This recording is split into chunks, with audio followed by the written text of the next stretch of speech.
We're going to go ahead and get started. Evelyn, can we have a roll call, please? Trustee Marquez? Here. Trustee Weekly? Present. Trustee McAvoy? I'm present too. Vice President Wells? Here. President Lawson? Here. Okay, we have a report out on closed session from April 17th. This item was not on the agenda. However, Ed Code 3549.1D allows the board to meet at any time to discuss issues related to negotiations. The board met this evening to discuss ongoing negotiations with RCTA and provided direction to staff. Si necesita traducción en español, por favor, llama al 978-990-5137 y presione 8377-0441 el signo de número para la contraseña. Don't think we have anybody in the room that needs Spanish translation. If you wish to speak to the board on a subject listed on the agenda, you'll be called on at the time Hi, I skipped a paragraph. The public is encouraged to speak to the board on issues of concern, whether or not the issue is on the agenda. To address the board, please complete a speaker's card available at the entrance to the room, and you can hand it to Evelyn. Or if you are online, you can fill out a Google Doc that's attached. It's on the agenda, I think, right? Okay. Do we have any changes to the agenda? Then we need a motion to approve. I'll move to approve the agenda. Seconded. Thank you. All those in favor? Aye. Aye. Evelyn, do we have any oral communication? No oral communication. Thank you. So that brings us to bond program action item 6.1, Measure S program update. Good evening. Tonight, we have Eric Van Pelt from Van Pelt Construction Services, who has prepared a presentation on the status of Measure S, where we're at, where we've been, where we're at, and where we're going, as well as talk about briefly Key Analytics as our bond tracking software program moving forward. So with that, I will turn it over to Eric, and I'm going to share my screen. There we go. Thank you. Good evening, board. Good evening, staff, superintendent, and public. I will thank you for the introduction, Rick. I appreciate that. So we're going to run through the slide deck here, and we'll talk a little bit about exactly what Rick was talking about. So Rick, if you can go to the next slide. The agenda tonight is we're going to look, and I'm going to talk a little bit about the team that you're going to see here at Redwood. What progress we've made since we've last met, the bond financial system that we'll be talking about which is Keystone, and then the educating our community through the master planning process and the next steps. We can go to the next slide, please. Awesome. So my name, as I stated and as Rick introduced me, is Eric Van Pelt. I'm the Vice President of Van Pelt Construction Services. Our firm has been in business for over 27 years now, doing construction management almost exclusively for K-12 school districts in the state of California. So we're very excited to be a part of the bond program.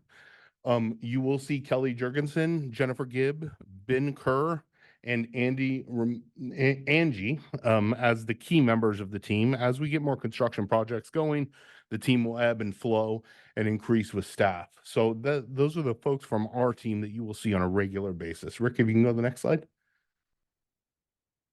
So since we've last met, we put in some work with Rick and his team and other members of the district.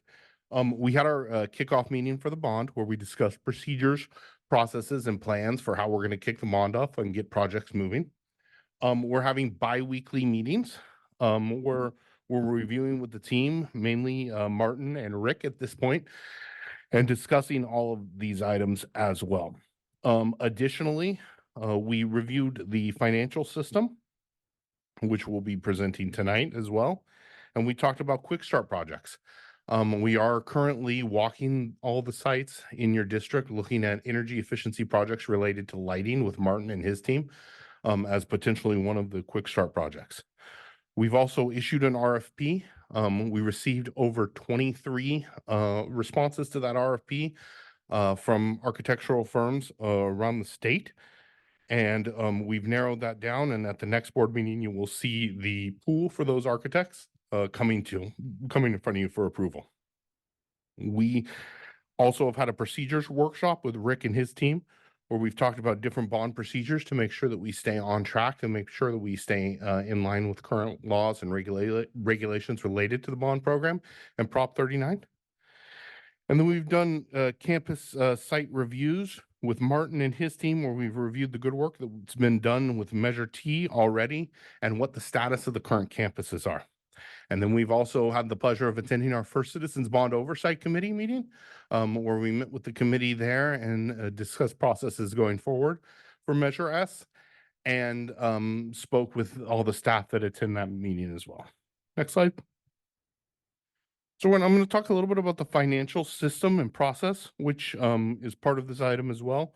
The first thing I'll say is that the selection of the financial software that we are presenting to the board for approval tonight is Keystone Systems. That financial software is it's a robust piece of software that manages bond programs, that helps manage the financial side of bond programs, also the document control and workflow systems. So not only will this manage the finance and the key thing, one of the key things about Key Analytics, which is the product that Keystone makes, that they do extremely well, is their integration with your existing financial software system.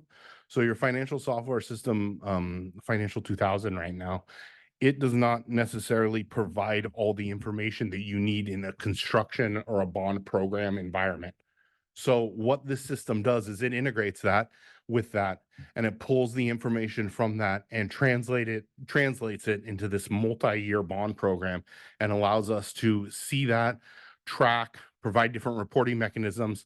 And also the biggest thing is it's a risk reduction for the team and for the district, because making this automated reduces risk of double input, data entry, all those things that happen when you work off spreadsheets that are tough when you have a bond of this size. If you were to do something manually like that, you would have issues. The other thing that comes up with the software is it also has some great workflow pieces, where we can put in different documents, do approvals through the software. It will house all the documents for your bond program. So when audit time comes around, we'll have them all easily accessible for the auditor. Also, when we go for state funding money, and we need to submit financials and backgrounds for all of those projects, it'll also house all that information. We'll also be able to do cash flow projections to know when the next sale of bonds is going to be required, and when we as a team are going to start initiating that process.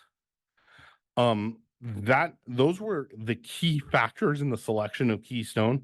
There's several different softwares out there that do this. Keystone is one of the only ones that has the automated process that doesn't require the double input. That was one of the big selling points to the group that reviewed the different options. That risk reduction piece is really huge for the group. They also do at the end of each month, they do a reconciliation process too, and that's another key piece. Yes, that does reduce risk to do it automated, but there's also errors sometimes in data when it transfers from program to program. So Keystone, they go through it manually, their firm does, line item by line item, and confirms that the data transferred over properly and completely. So that's a really important piece for compliance related to the audits and our state funding submissions when that time comes. So the next piece is we're going to talk about where we're going. So really a lot of the talk over the next month is going to be about community engagement. We're bringing the firms for the architectural pool to you at the next board meeting for approval. From that pool, we'll be also selecting a architect to perform the master plan update. Your district has not had a master plan update in over 5 years, and we recommend that you do that at that interval, because things change with your facilities. Things change with not only your facilities, but things change with education, and things change with laws and regulations. So when those laws and regulations come, sometimes your master plan process sometimes your facilities needs to morph with those laws and regulations.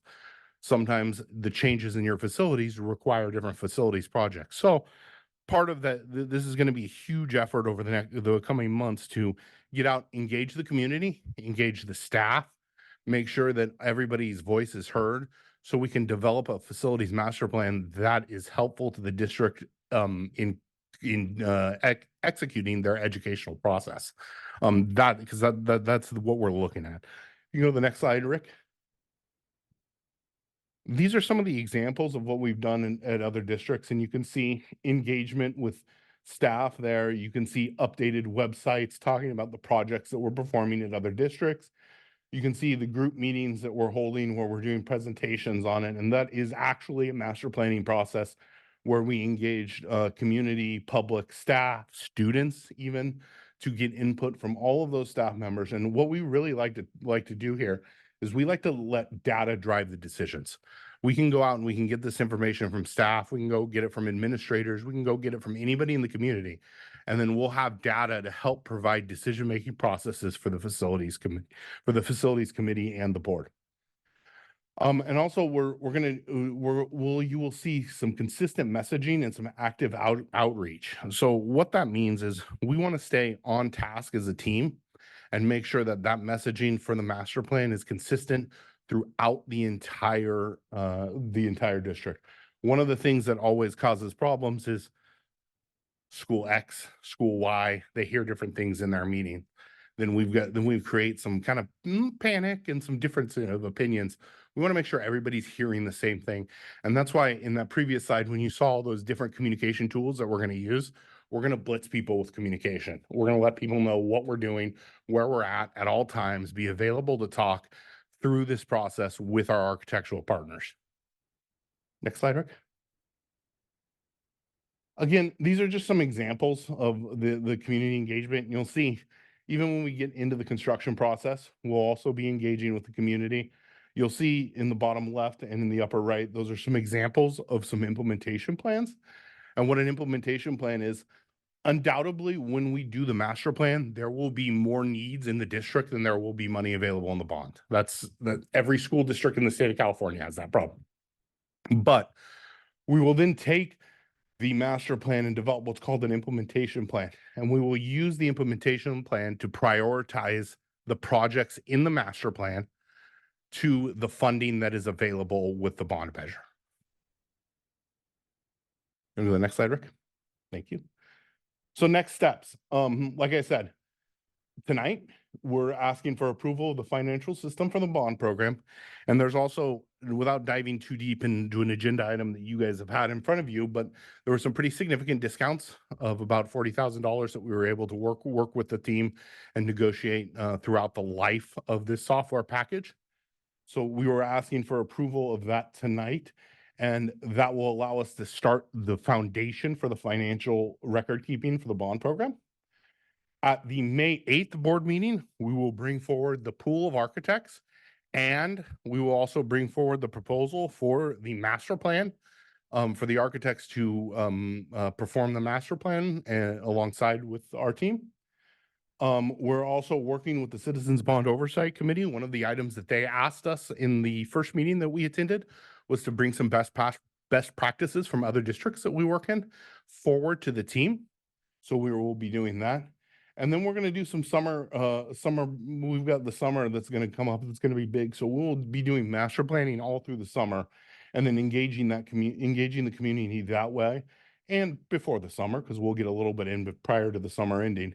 And then we'll also be executing any quick started projects that the board approves as we continue working with Martin and Rick.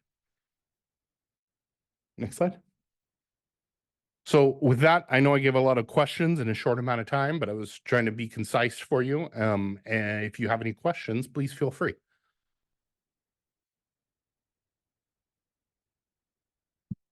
Thanks, Eric, for coming tonight, and Nope. also for you and your team being at the Bond Oversight Committee meeting. That was really, really informative there. So yeah, just on the accounting program, since that's the one that the financial system, since that's the one we're actually looking to approve. Rick, you were involved in the selection process for this. Can you just how is it an upgrade from accountability, and maybe what's the how does it compare? Both in cost and functionality, I guess. Yeah. Yeah, cost roughly probably the same over the period of time, maybe a little less expensive compared to the last couple of contracts with accountability.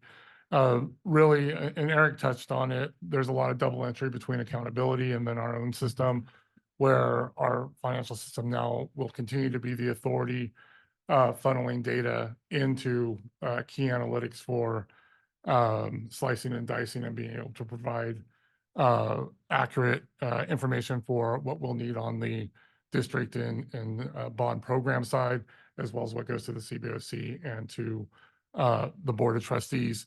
Another thing with accountability is it was, for lack of a better term, it was very archaic. It was an old system built on Excel 97, I believe, and then just on top, on top, on top, on top. And it wasn't fully integrated with other platforms. Dr. Baker can certainly attest to getting emails with, 5 to 40 attachments for signature because there was no automated process. And the reason why I know he got those because I got them as well. And having to go through that where we can facilitate a different way of doing business in order to streamline process and procedure. And key analytics will allow us to do that. Right now, it doesn't talk as well as we would like it to with Financial 2000. The others certainly didn't talk at all with it. The county, as you may or may not know, Cecilia, you probably know, is moving to Escape or the Frontline ERP solution on July 1, 2025, where this product will integrate even more with that in a more automated fashion than we can do now. So we're really looking at this as a key tracking component of the bond program, but also trying to alleviate some of the strain on different departments within the district who have had to manually enter and reconcile through the other system. Yeah, that's really helpful. Just to have that frame of reference of like, is this a fair contract price and things like that is great. Cool, great, thanks. I'm really looking forward, Eric, to working with Van Pelt and seeing the community engagement and sort of the facility master plan being revisited and getting these construction projects underway. Thanks.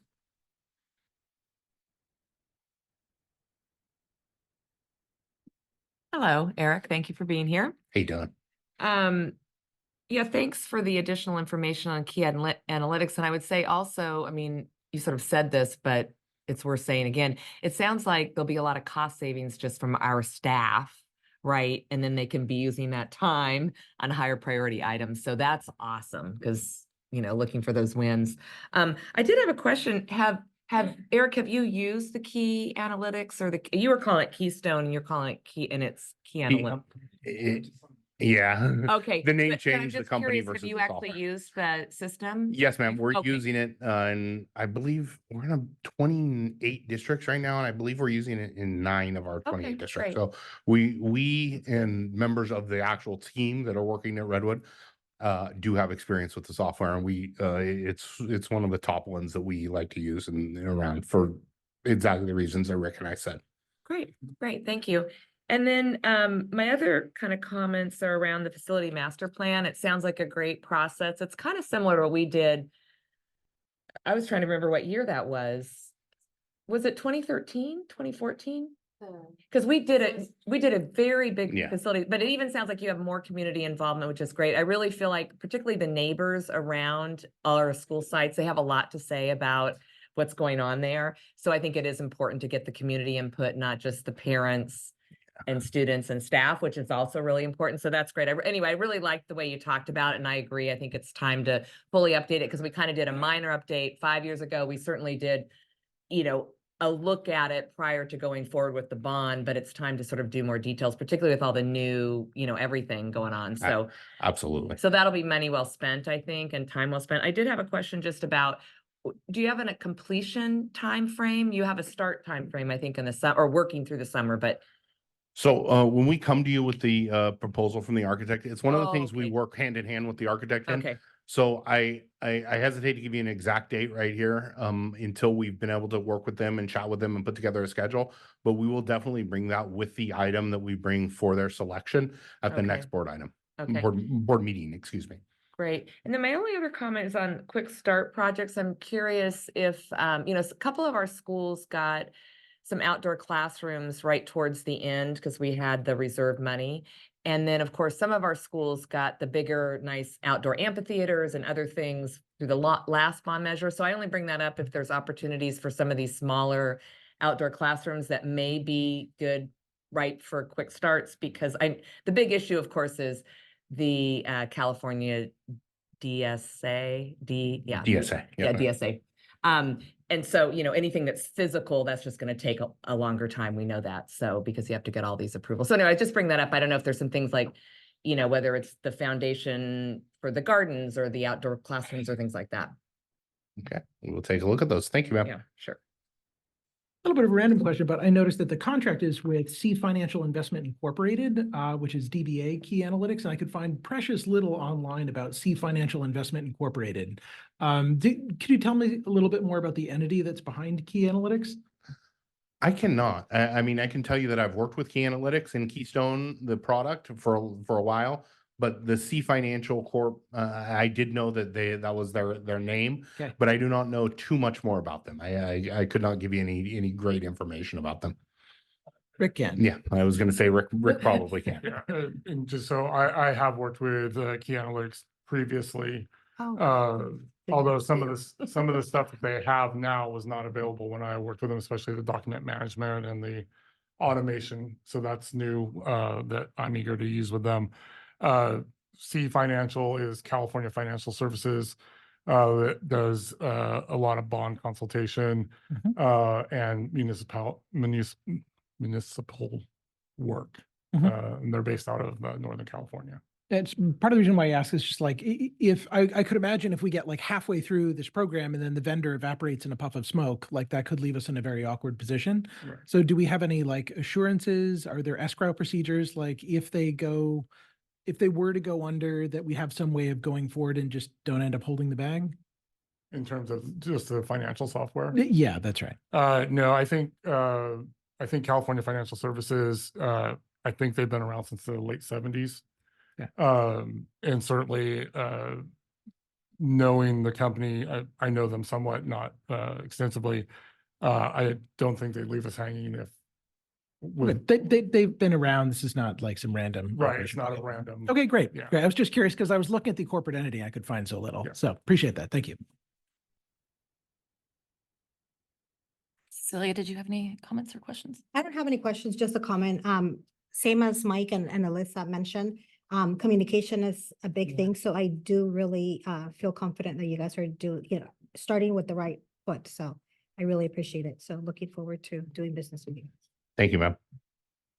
Thank you for being here, Eric. If we're talking about the software alone, thank you for the information on it. It sounds like it's the same price or cheaper. It's modernized, it's time saving for the staff. So it's like a no-brainer. And I appreciate the work on that. Regarding the facilities master plan, Eric, you were talking about some of the things that have changed over time and you talked about laws and whatnot. You didn't mention climate. That's a huge one from when the facilities master plan was done in 2014. I wasn't on the board at the time, but I was a parent and I did go to those meetings and I know safety was number one. Every parent said, we want gates around our schools. We want locks on the doors that lock from the inside. That was the whole focus. Climate wasn't really talked about at all. And I know that that's a huge issue now for parents. And so that's going to come up a lot.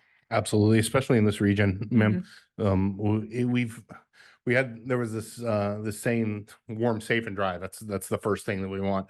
It's now changed to cool, warm, safe, and dry because of the times that we live in right now. Yeah. So I absolutely agree with you, and that will make sure that that's part of the discussion whenever we meet. Yeah. Go ahead.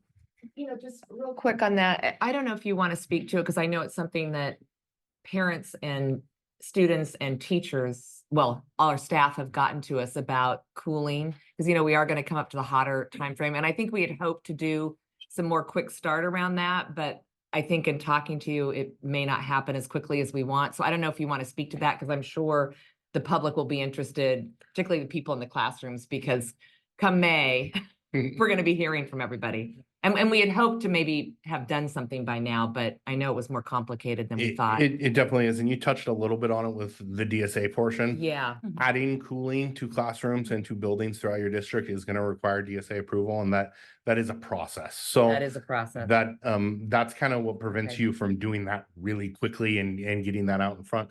But like I said, this isn't the end of the quick start discussion. The master plan, I told you I didn't have a hard time frame, but it's gonna take months.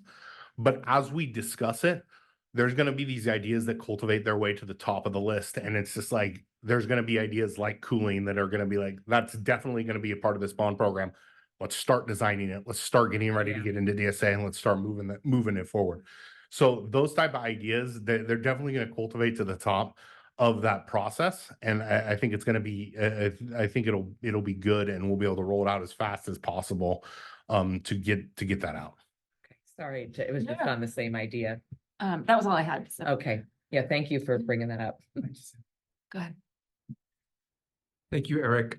My question, as you move forward with the architects, all school districts, I should say pre-K, well, now it's TK through Yes, sir. 8th grade. We're all not worried, but we're working with preschool kids now. Absolutely. And it's a mandate, and many of our and we are increasing in Mm. TK. And we do not have classrooms with bathrooms. So I'm sure you're gonna Yeah, hear that's gonna be a a big lot one. about that. As far as with our staff, they have been saying, aren't we supposed to be in a classroom with a bathroom? Yeah, Eventually, yes, but right now we're not able to do that. So we're getting you to a close proximity to a bathroom. So just keep that in your mind, because I know you're going to hear about it. Absolutely. And when I mentioned laws and regulations, that was the one that was in my head, was that TK mandate. So and it's not, you're not in a different position than all 29 of the other school districts that we work in. It's a major part of everybody's master plan. It's a major discussion that's happening on all levels. PK, AC, solar batteries, and I'm happy. Absolutely. You got it. If there's no other comments or questions, this is an action item, so we would need a motion to approve. I move to approve. I'll second. All those in favor? Aye. Aye. Thank you, Eric. Thank you very much for being here. Thank you very Looking forward much. to the work.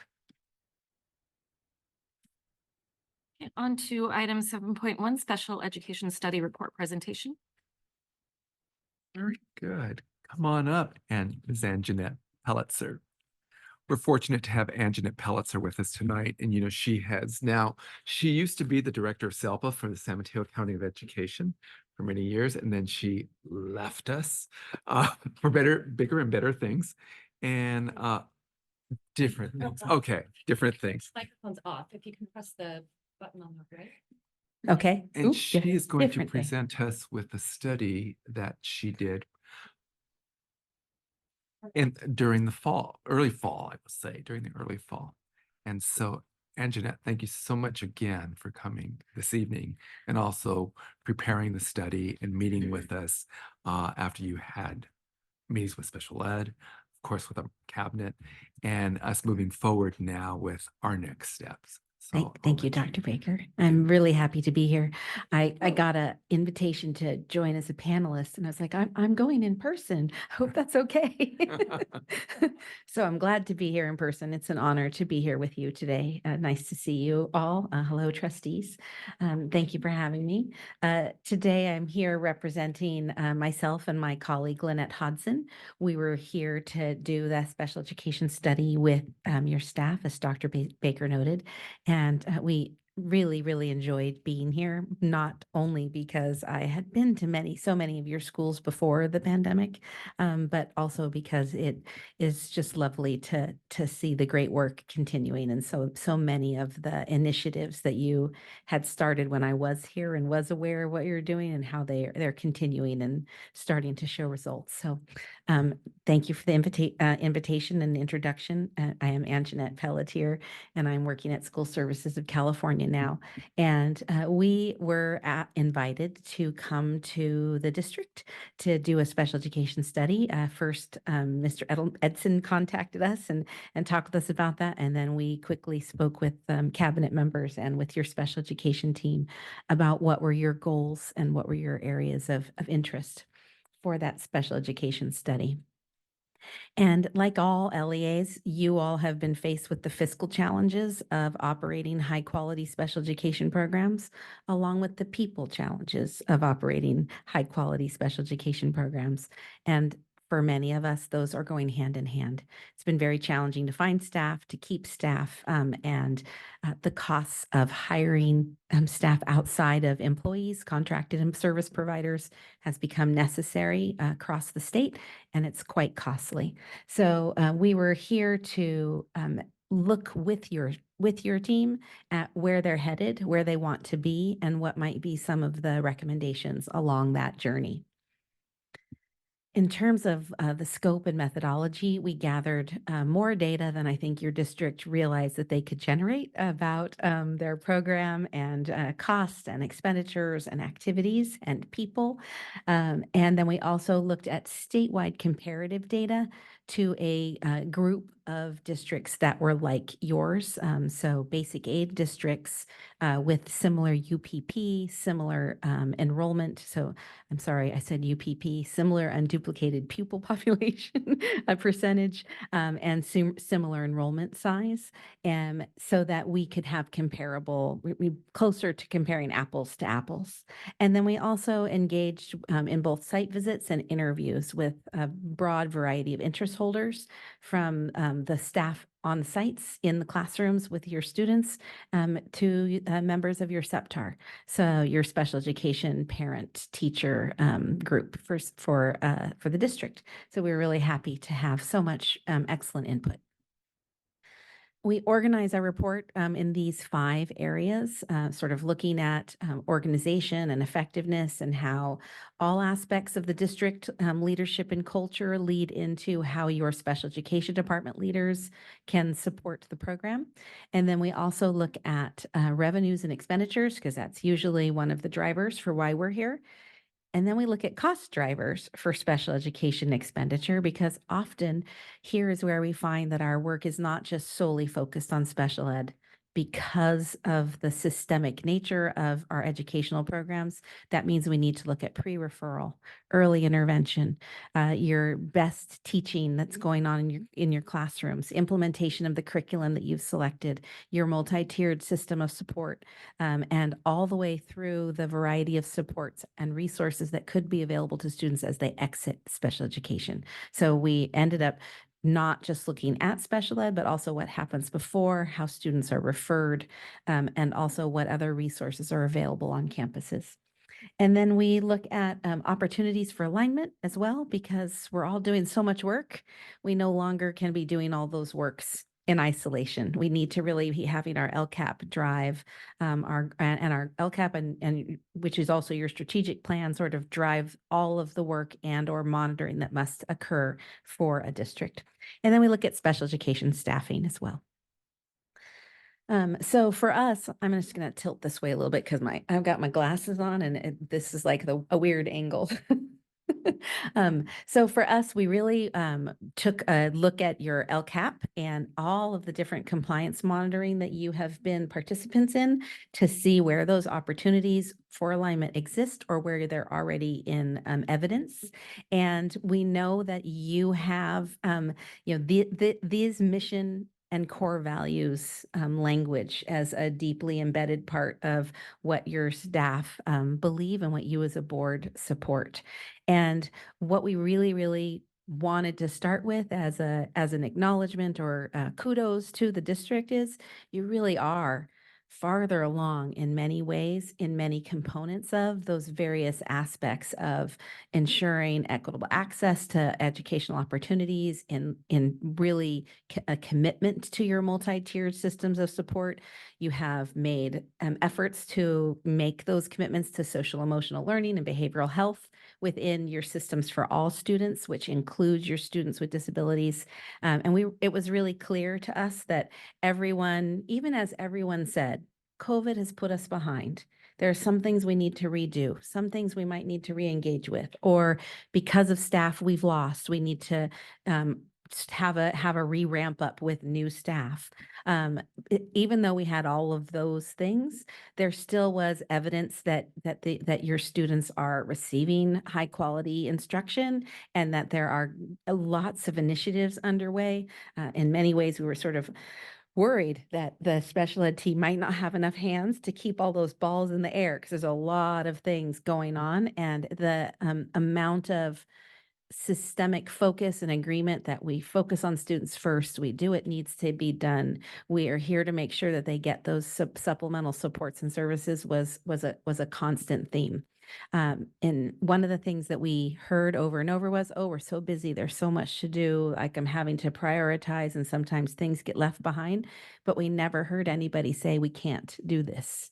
It can't be done. And so that was really lovely to be here. In terms of special education program strengths, it's a light bulb, so it's yellow. It's kind of hard to read, but in that light bulb are words that your parents, your staff, your principals, people within your system used to describe your special education program. So the system itself is reflecting and grateful for those within the special education department and the implementers of that program, that they are coming to that with so many positive qualities. There were many strengths and assets noted. You have veteran staff who are really committed to being supports to others. You have a tremendous amount of collegiality and people who love working together. And there was really just a lot of excellence and thankfulness for the skills of your leaders, that people were like, we know that they're, at the time we were here, some of them were very new. And there was just a lot of noticing that people were here, trying their best, working with us, coming to our sites, getting to know our students. So that's really great. We also noticed that many of the sites have very strong inclusive practices in their system, and that they have many of the sites where you have history, we have people who've been around, they say, I know where to get what I want and how to get, and I know who to contact. And so your system has really strong foundations. So a little bit backwards to the district data, as we get into areas where we did some analysis and things we found. Your district, as you know, has been experiencing some declining enrollment over the past 11 years, and it hasn't been precipitous, but it's definitely impacted you in terms of the number of students you have. What is interesting about that is your enrollment with students with disabilities count has also actually inched down during that time. Not as dramatic of a decrease as your enrollment, but in many places where we're going, we are seeing the number of students with disabilities count rise as your enrollment declines. I can't do it from here, but we're seeing the enrollment decline and a rise in students with disabilities. And so there are many things that there are positives about your referrals and your assessments that mean that your staff are ensuring that they're only making eligible those students who really truly need to be eligible for special education, and you have resources available to support learners who need additional things outside of special ed, and that's one of the main things we're often looking for. As you can see here, your percent of enrollment is higher than the statewide average. And for 21-22, that was 13.44% was the average percentage of enrollment were students with disabilities. And your district has been outpacing that average since 17-18. But again, as you can see, your percentage actually has declined some from 19-20, and it's not growing exponentially. So it's something we want to monitor and keep an eye on, but it is doesn't seem to be out of control in terms of comparative to other districts.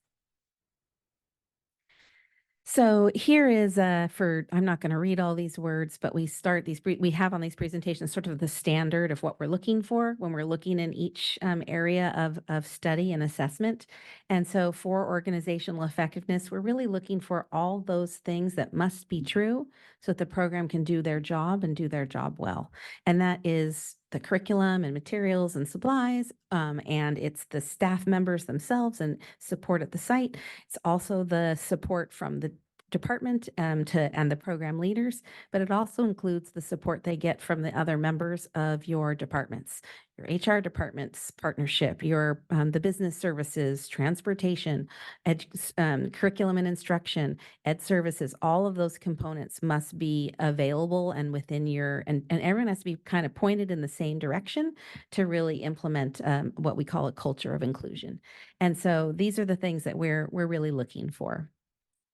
And so when we looked into and interviewed so many people within your system, we did find that there's a lot of student-focused, student-centered work going on. There are a lot of new staff this year, especially. You had, you achieved what many districts were jealous of. You were fully staffed.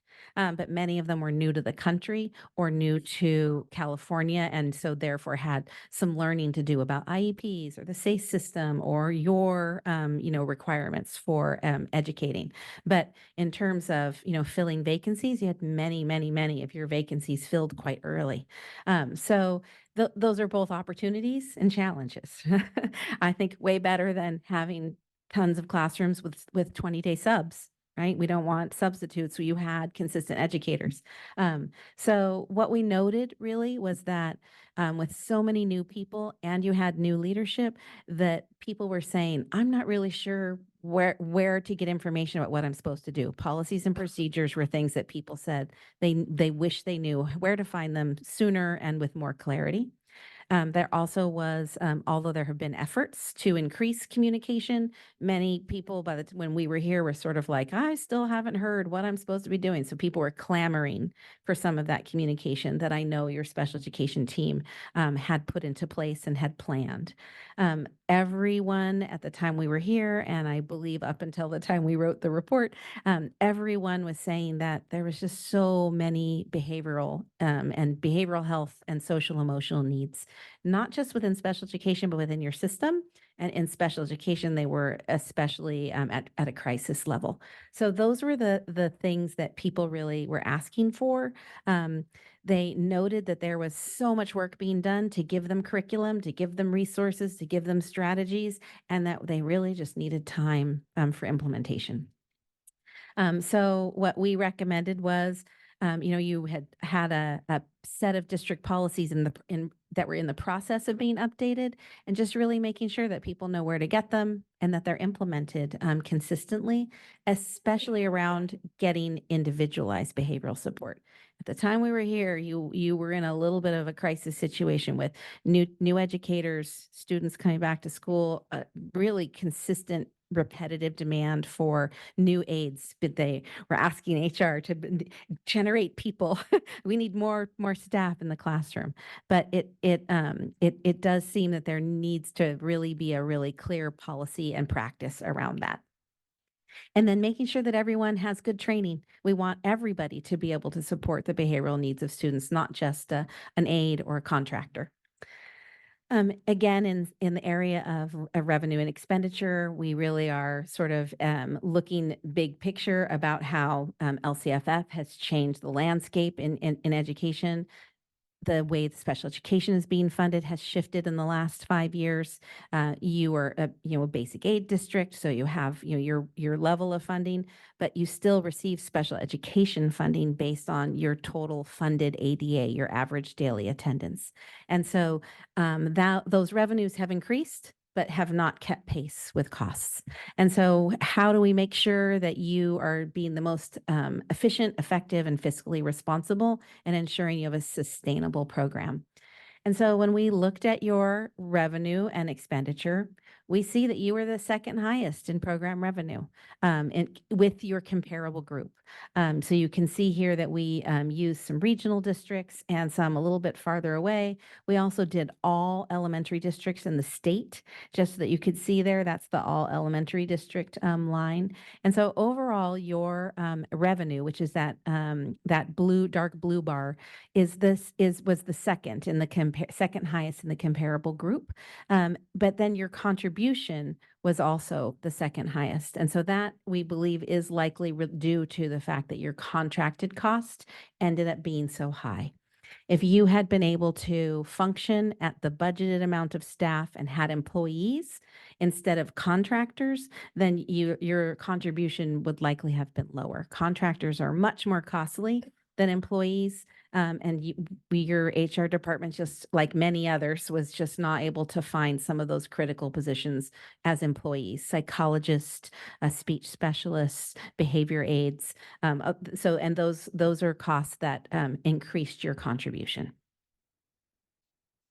In terms of expenditure, you can see here that, comparatively, you're right around the statewide average for certificated salaries spending. You're a little bit higher than the comparative district and the statewide average for classified salaries. You have more aides than many of the other comparable districts. There definitely is, and that's something we worked with the leadership team on, a perception of I need more adults in my room, even though maybe all of those adults aren't getting the results that we want for our students. And so we talked with the team about some ways to really think about mitigating that sense of scarcity or demand, even when there's 5 people in that room. What we noted is that you, like everyone else, spend the majority of your money on people. In your district, you are spending a lot of money on people who are not your employees. Services is contracted service providers. And so it's much higher than your comparative group and the statewide average. And it is something that definitely needs close attention and hopefully building capacity of your employees so that you don't rely on contractors. And one of the things that appears to be happening is your parents and maybe even your site principals and your classroom teachers are like, well, I need an aide who's trained. And so then you're paying $60, $70 for an aide who's trained. But what we're realizing is that training is not worth $70 or $60 or $70. And you could do that training. And so I've seen Maeve and the team talking about how we can train the people that we hire so that we can be that excellence, so that when a parent says, I need a trained aide with my child, you can say, everyone in your classroom has that specialty training. And we believe that that will help reduce that feeling and demand. In terms of outcomes, as we see, you are spending more. At the time we were here, though, it didn't feel like it was out of control in that there were not extra people everywhere. Every person that you have was busy working with students. And so it just really felt like it was a little bit of a pivot point for you. And then again, as you put some plans into place, you hopefully will be able to reduce some of that demand and release some of those contractors and return to having excellent employees with enough training to fill that need. We know that HR and the department have a lot of meetings to monitor and figure out where all those people are. And so we want to encourage that to continue, and also with the business department. As most new leaders, we don't get a lot of training before we become special education leaders about budget. And so it's a great idea for your team to sort of understand and learn not just how much things cost and where revenue comes from, but also understand every aspect of that process, knowing that as a board, if you approve a $500,000 amount of spending for a vendor, doesn't mean that if I am spending $300,000 that I have approval for $200,000 worth of positions, right? That's an approval, so we have to keep coming back. But we need to make sure those positions are also appropriately threaded through the process every step of the way. So making sure that communication is really tight, and we recommend regular meetings for that, because it's really easy to lose track of time and not make that time, and then all of a sudden 3 months has gone by, and some things have happened at the program side that other departments don't know about. So we recommend that to be really regular practice. And then we know it's really challenging to recommend, but we really appreciate the work that you seem to be doing and looking at how do we keep the people we're training. So if we're going to invest in them and train them, then we might need to be ensuring that we make our jobs attractive by having the right kind of pay and the right kind of benefits. And that can be a little costly, but we think that when we do the math and we see that big, huge services column, if we invest some of that in our people, maybe pay them a little bit more, but then we keep them and they're highly trained, that will be a really good trade-off for you. In terms of cost drivers, again, our standards of investigation, what we find is that if you don't have really good pre-referral intervention and pre-referral prevention, then you end up with everyone who has something unique in special education. And that is not a cost-effective way to work. And not every child who has a need is a student with disability. So I know that your system has been very sensitive to the issues of ensuring that English multi-language learners, English learners are carefully assessed, that you have a high, in some areas, high percentage of poverty, and that we're making sure that we're not identifying educational experience or poverty as a disability, that we're making sure we're providing those interventions across our system. And you do have components of an MTSS. And what we believe for you is that as you continually ensure that you're implementing monitoring progress and really making sure that you're doing the right thing for the groups of children you're serving, that you will probably see more and more positive impact there. One of the things, again, to highlight that you have already invested in reading specialists, literacy support, curriculum across the board for students with literacy challenges, and ongoing PD to be sure to reinforce the importance of universal design for learning and things related to challenges for students with reading difficulties. And those are all excellent building blocks that sometimes are our recommendation. And so you're already there, poising you to continue to get good outcomes. We also know that you have some behavioral supports built into your LCAP that are still being a little overwhelmed by the needs of your system. And that's on the special ed side and the general ed side. And so again, in the concept of looking at that big high services bar and thinking about how can we bring those services into our district and be available for the support of all students instead of just being a special ed cost, is the direction that we think would be really, really helpful. So you can read the recommendations here, but the two that I'll highlight are really thinking about how to implement something that the department has already started working with HR and business about, is to think about how do we hire and retain more staff who have behavioral specialization, since everyone says that they need that, and then making sure that the curriculum you've purchased and the training you provided are being implemented across the board, not just special ed, for general education as well. Oops, went one too far. In terms of comparative analysis for staffing, these are the staffing numbers you had in the data set that we use, which is a fall earlier than the year we were here. But these are the numbers of specialists that you had supporting your program. And really, our thoughts were, given the needs of your program at the time we were here, this did not feel overstaffed. Some of these are driven by caseload. Speech specialists have a mandated caseload. But in terms of the psychologists and behavior technicians, it seemed as if most of them were being very well utilized. What we would be interested to see is possibly, again, bringing those in-house rather than having them be contractors. And then in terms of your department staff, you were undergoing some changes with the department leadership. And so you had currently 4 people that really were department leaders for and then 1 behavior program specialist. And really, we would say that the one thing we did note is that because you had some vacancies at the time, we really look forward to what it will look like when you have those vacancies filled, because the staff were like, we need this back. Rob can't do this himself. So Rob never said anything like that, but your team is stretched then. And at the time we were here, I think there were 3 vacancies. I know that there were plans to backfill some of those positions.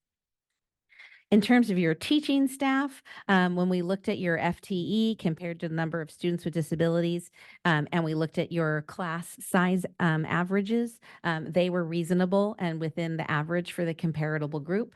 And believe it or not, even though it does seem like you have a lot of paras, when we compared to some of the other districts, you were not the highest.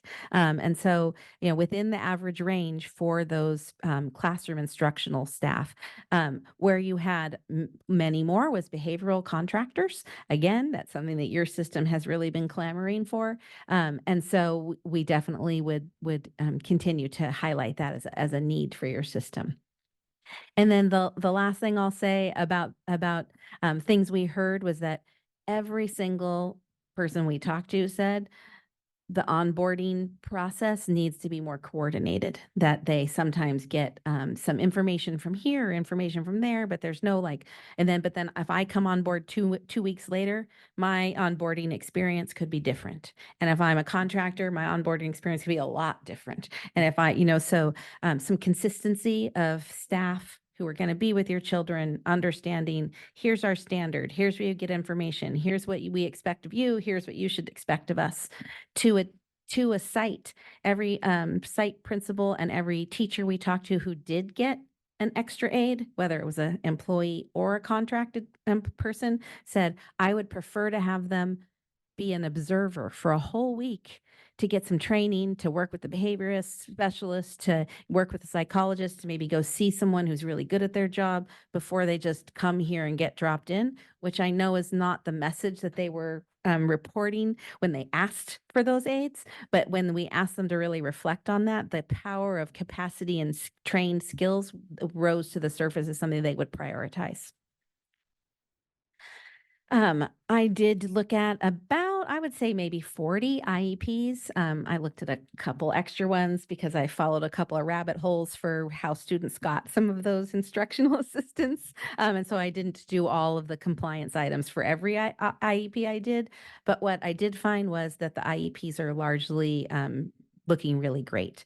Timely, complete, developed to ensure meaningful educational benefit, goals tied to grade instructional standards, lots of evidence of parental engagement and parent input, all the right people in all the right places. The one thing that we didn't really see is there's not really anybody whose job it is to make sure of all that stuff, except for one of your classified administrative support staff.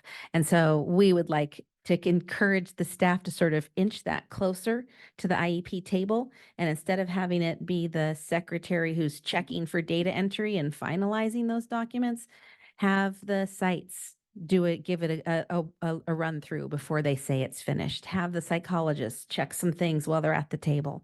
Make sure that the classroom teachers are checking for a standard or common compliance challenges. And then the other thing that we really recommended was at the time we were here, which was early in the year, there still was a lot of inconsistency in the use of something called Service Tracker, which tracks the delivery of your services. So students have goals, and then there's a number of minutes that need to be met, and then the teachers need to go in and say, I delivered those minutes. I was with them for this time period. And that is going to be really critically important in 2 weeks because the state of California has started monitoring service delivery minutes.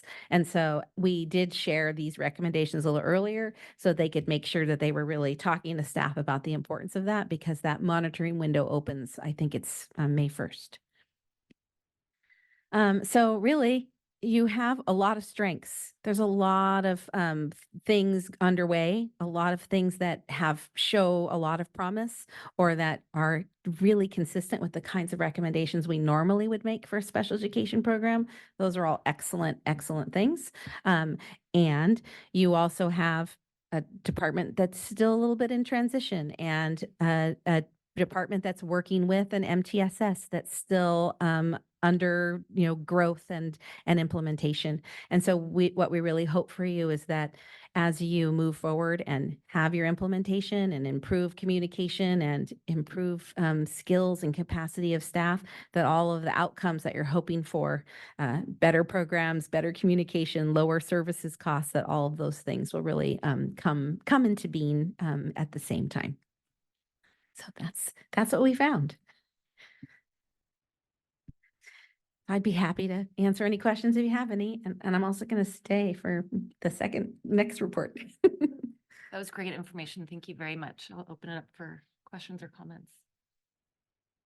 I mean, I'll leave it up to you, but do we want to hear Maeve and Jude's presentation first? Because I think that they actually, if I read the slides right, you're addressing a lot of the recommendations that are in there, so it's up to everybody Are there else, but questions I before don't know if that, there's- or? I think we can wait until. Yeah. Okay. I'm happy to stay around, and I agree. The presentation they've put together really addresses so many of the recommendations we made. So I'll just Excellent. wait here. Yeah. Thanks. Okay, thanks, Anjanette. Good evening. I'm Dr. Maeve Mulholland. I'm the Director of Special Education Services in the school district, and I have with me this evening my colleague. I'm Jude Noyes, Associate Director, Special Education.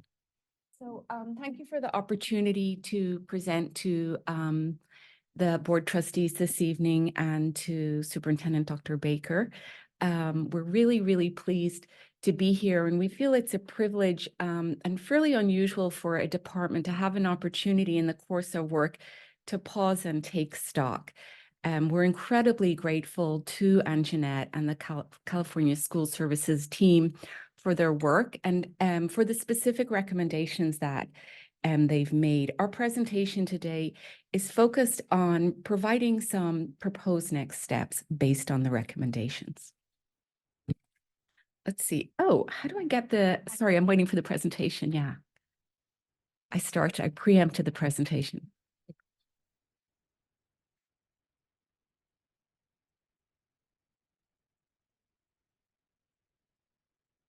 Okay, go ahead, Jude. Thank you, Maeve. Good evening, President Lawson, members of the board, Superintendent Dr. Baker, and members of the community. My name is Jude Noyes, and I serve as the Associate Director of Special Education. I'm very grateful for this opportunity to work with you all and with Anjanette and Maeve. And I'm excited to talk tonight about our findings and our support of this study.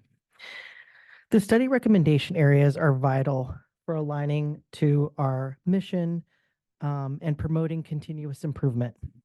For tonight's presentation, we have organized all the recommendation areas into 4 key areas for clarity, to clearly demonstrate our planned initiatives and objectives. Please refer to the legend there on the bottom corner, and you'll see the classification recommendations of short-term is 1 year, long-term up to 3 years, and the green check mark indicates recommendations that are implemented or ready to be implemented. And there is a circular arrow signifies improvements as there are many items that will be part of a continuous cycle of improvement.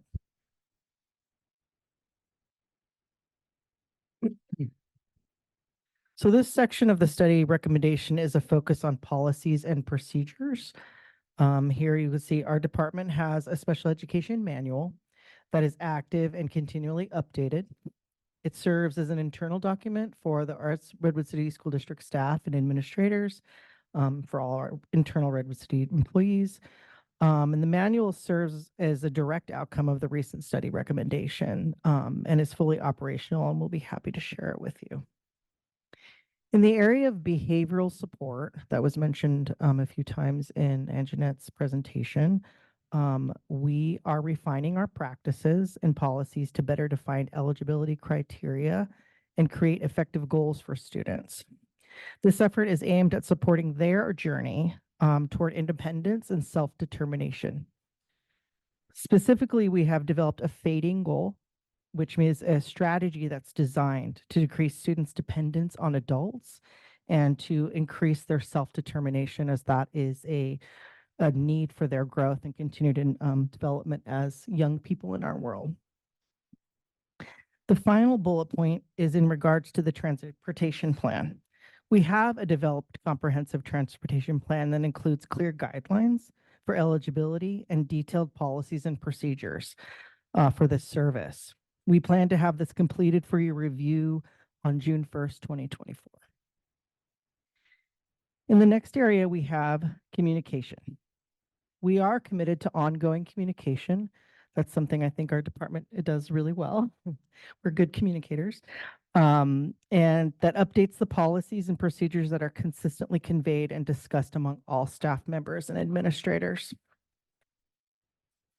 Additionally, we recently organized an internal transition fair that was very exciting, and it was great to see teachers connected and communicating and talking about the things they love when they work with students. And so we pulled them together at Hoover School to meet and discuss students that are going to be in transition from preschool to elementary, elementary to middle, and so on and so forth.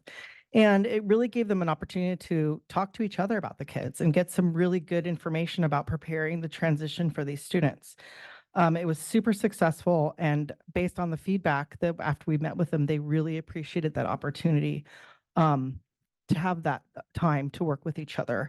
And it helps us proactively plan for students as they move forward.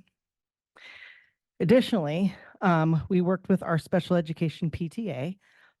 We appreciate them so much as they inform us as much as we inform them, and we help guide each other through their children's process because, you know, we share the love of their kids as much as we love them.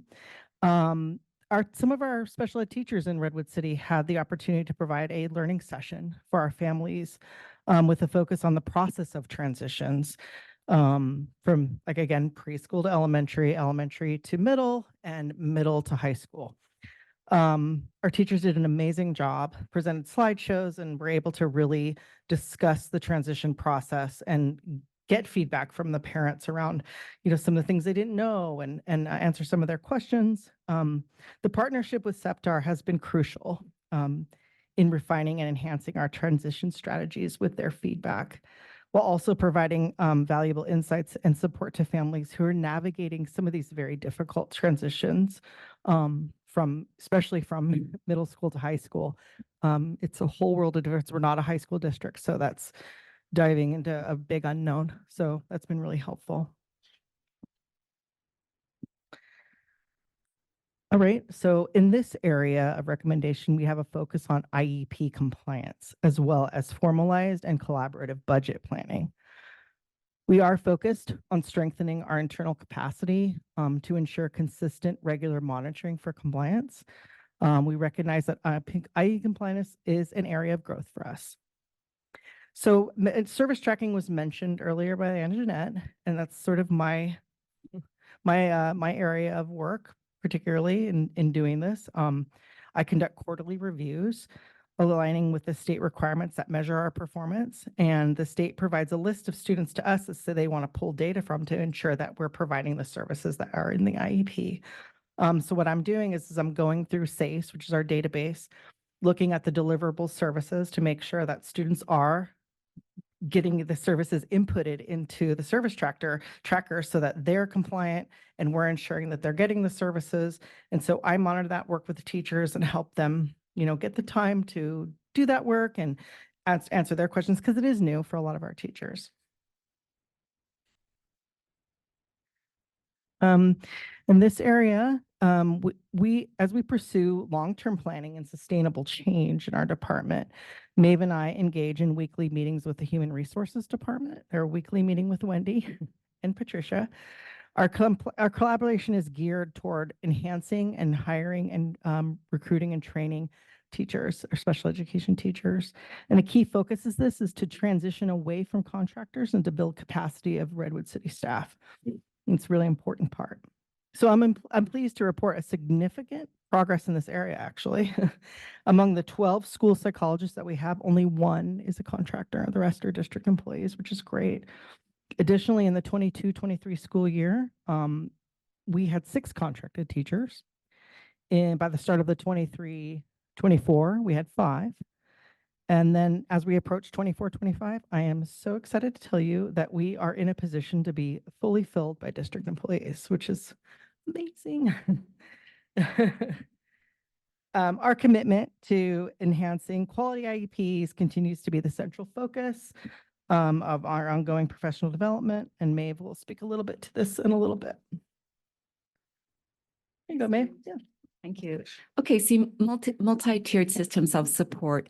And it was a little surprising to see the focus on this in the special ed study report, because one would think that it might be more focused on special ed alone, and MTSS is typically a function of the general ed side of the house.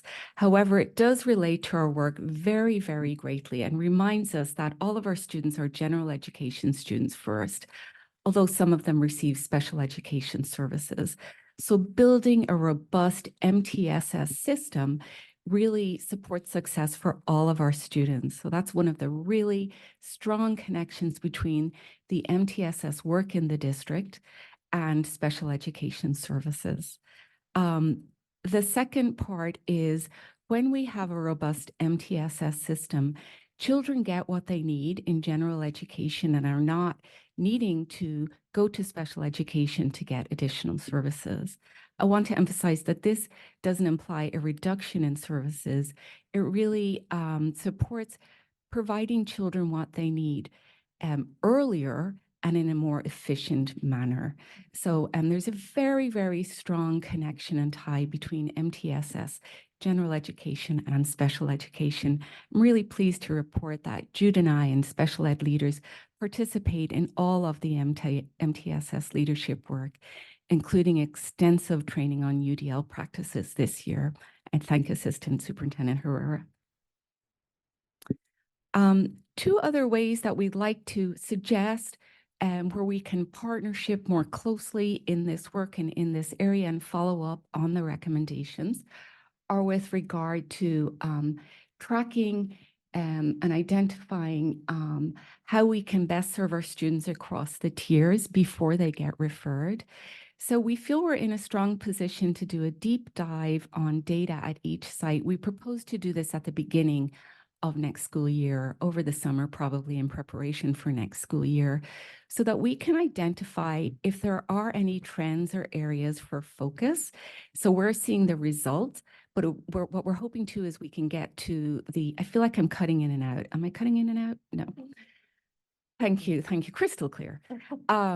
So that we can get to some of those pre-referral challenges. So I'll give a specific example, and this is just not related to any school in our district, but it's very common for young children who are English learners to be referred to be evaluated to determine if they're eligible for speech language impairment category of disability. We know that dual language learners have a different language progression than English-only learners. So if we saw that in our data, we'd be able to ask our speech language pathologists to provide some professional development to the staff. All staff are doing their best to support students, so maybe a knowledge deficit would result in over-referral. That's what we're hoping to unpack a little bit with looking at the data more closely. A second way we hope we can support MTSS is with the SST process at sites. So I want to pause and acknowledge that the sites are expert on their MTSS process and on the SST process. We have MTSS TOSIS at each site.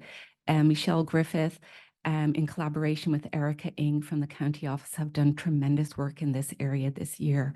What we're thinking about is if you think of children moving through the MTSS process towards assessment, that we can look at that from the special education side of the house and from our lens to give some feedback about criteria that we'd like to see met to increase efficiency and increase consistency across sites. We see our instructional leaders at each site, principals, and our school psychologists as being really key in this work. And I have, again, another specific example. So if a child is missing a substantial amount of school, anything close to 5 to 10%, that would kind of be a indicator that learning challenges may be a result of missed opportunity rather than a suspected disability. So just making sure that this information is really widely distributed and understood as a norm when we look at children moving through our system.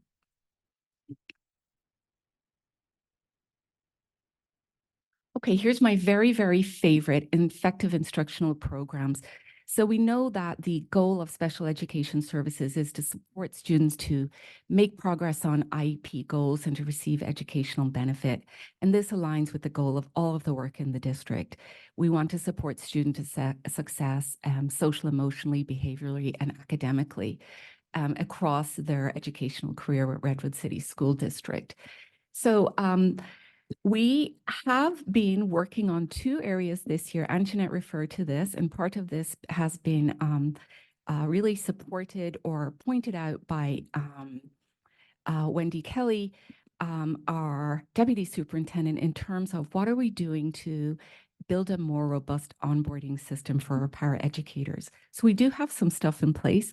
What we're learning is it's not consistently in place. And so it's an area for continuous improvement. And the second area is for our teachers and having what we see, we get teachers from, they're all in different places, but we know that there's a core kit of skills, a core kit of tools that we want to ensure everybody has before they walk into one of our classrooms. So that's what the second bullet point really relates to. Again, this will be an area for continuous improvement because as we build internal skill sets, this core kit will also increase. So in the long term, Jude had said we're looking at kind of a 3-year plan. For our paraeducators, we know that we do want to focus on building capacity for positive behavior interventions and supports. We do want to come up with a more long-term plan, but we want a little bit of time to develop that. We want to get feedback from our paraeducators because they can also really provide a lot of guidance in this area. And we just didn't have that ready for this evening. For our teachers, we have conducted surveys over the last couple of years, and we feel we have a better understanding of what is needed in terms of a 3-year plan for instruction for professional development. So this year, our focus was on the science of reading. We implemented SIPS, Read 180, and Linda Mood Bell strategies. We propose that next year we would focus on math instruction. We're always going to have a secondary focus or maybe several secondary focuses. And based on the results from the study, we believe that IEP compliance is going to always be an ongoing area that we need to keep continually focusing on. And then we talk about typically a spiral focus. This is a very popular term in California about the last 10 years. So we want to continue our spiral focus, returning to the science of reading. This is the 3-year plan. I would say is tentative right now because we want to be aware of changing priorities as we move through it. But we're feeling pretty confident that this is the direction we want to head, a kind of balance of academics, but an increasing focus on inclusive practices. Jude will speak a little bit later to that. We know that's very important to our family community, our families. And we heard from Anjanette that our principals and many of our school site staff are also committed to that. You know, I realized that I forgot one thing. I had been talking to Dr. Baker about this earlier, just so the board and the public and everybody understands a little bit more about professional development and special education. We're serving over 1,000 students, well over 1,000 students across 11 grade levels because we have K-8, we also have TK and pre-K right now, and we're serving a real diversity of learner profiles. We have 50 teachers, 175 paraeducators. We have a team of school psychologists, speech language pathologists, occupational therapists, and other adaptive physical educators. These teams work collaboratively across multiple environments. So it could be general education, a specialized learning center, resource learning center, therapeutic learning center, a pre-K inclusion classroom. So this complicates the puzzle that is professional development. We're really confident that we're going to be able to do it, but I felt it important to share that this is a very dynamic, big task. And I feel very excited about what we're going to do. Two final points that Anjanette also highlighted, a little bit also relating to this shifting from what we might think of services to district and building capacity. So all of our professional development is around building capacity. We have spent the last year articulating our mental health services for students with IEPs. So these are called educationally related mental health services. We acknowledge that the district, especially since COVID, has made a huge commitment to supporting students' social and emotional well-being. And returning to the MTSS system, all of our students with IEPs have access to the school counselors, right? The school counselors are serving everybody, not just general ed only students. For students who qualify for services through their IEP, these services are maybe a little, I don't want to say more specialized, but more integrated into the IEP and really necessary for the child to make progress on their IEP goals. We have different tiers, and we feel many of them are successful. However, the highest level of services, which includes individual, group, and family counseling, is currently provided by contractors. And we would love to bring that back in-house and build our internal capacity. So we are working on a proposal for that to give to you. We anticipate not a change in the quality of services, but more ownership of our services, and maybe a little bit more flexibility in what that looks like when we have internal service providers. In terms of the in-house behavioral support, part of me feels this is the biggest theme of the evening. I'm not sure if that was intentional. I want to pause and say all of our teachers and paraeducators are doing amazing work with complicated students. We're incredibly grateful. Many of our students present with levels of dysregulation that really impede their ability to access instruction, sometimes interrupt the instruction of others. So we do identify the need, agree with the need recommended in the report to build internal capacity in this area. We have a board-certified behavior analyst in our special education department who's a phenomenal resource. We'd like to leverage her skills to direct and support building internal capacity. And eventually, our vision is an itinerant team of paraeducators who can really support behavior crises.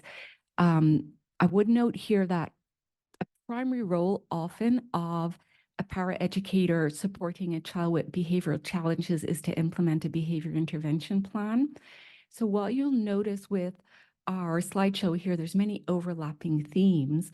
And if we think of the earlier referral process for behavior support and the emphasis that we feel we've been missing on fading that support, increasing independence, increasing pro-social behaviors, we feel that having a team, a more dedicated focus team, will be able to accomplish that and eventually reduce the need for some of these services. Again, it's not a reduction in services, it's a measure of efficiency and student agency.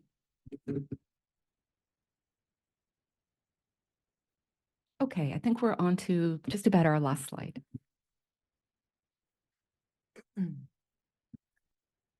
Thank you, Maeve. So culture of inclusion, which is another one of our recommendation areas of growth. This is a long-term goal, And as we all know in education, education evolves over time always. And so it will always be an ongoing progress towards, the best outcomes. We are reinforcing a collective responsibility for all of our students. It's not that students theirs and those students belong there. These students are all of our students. And to build capacity, which involves a collective responsibility, all of us are accountable for the success of all of our students. So this work really requires a belief and mindset shift. And as a former inclusion teacher, I taught for 2 years in 4th and 5th grade, legit co-teaching in a general education classroom with students who would have otherwise been in a special day class segregated. So I have experience as an inclusion teacher and a principal of a school here in Redwood City that championed inclusion practices. So I've witnessed firsthand positive outcomes and impact that inclusion has on our students. And I actually did a cycle of inquiry at San Francisco State and with the district around the data around the success of that implementation. So this is not just a shift for special ed, but it's really a shift for the district. It's an LEA-wide mind shift to change towards inclusive practices. Inclusion is not just about doing the right thing, but it's effective and benefits all students. Good teaching goes beyond the classroom, and it doesn't mean separate programs or separate classrooms. And this movement is ongoing and vital. On a personal note, I am a parent of a child with a disability. He's 26 years old right now. And so I bring a personal perspective to this table and to really be able to understand those strategies and understand the importance of inclusive education with my personal experience having a child with a disability. In the other area, we have technical skills, which is a 3-year plan. We are concentrating on advancing professional development, as Maeve was referencing earlier, specifically in promoting inclusive practices. This effort corresponds with the report's observations, and many of our principals right now and staff already embrace inclusive practices and they're really trying. Many of them are already attempting to do some of this work right now. So we're really in a good place to refine this practice and get bigger, get bigger work done. So if you think about a student, just a random student who's a 4th grader who reads at a 1st grade level and they're in a general education classroom, what would English language arts look like for that student? What do we need to do instructionally, pedagogically, and systematically to make sure that the student is able to make progress and access the general education curriculum? But providing the training and skills and technical skills and the strategies to the teachers will really help effectively equip them, to meet these students' needs.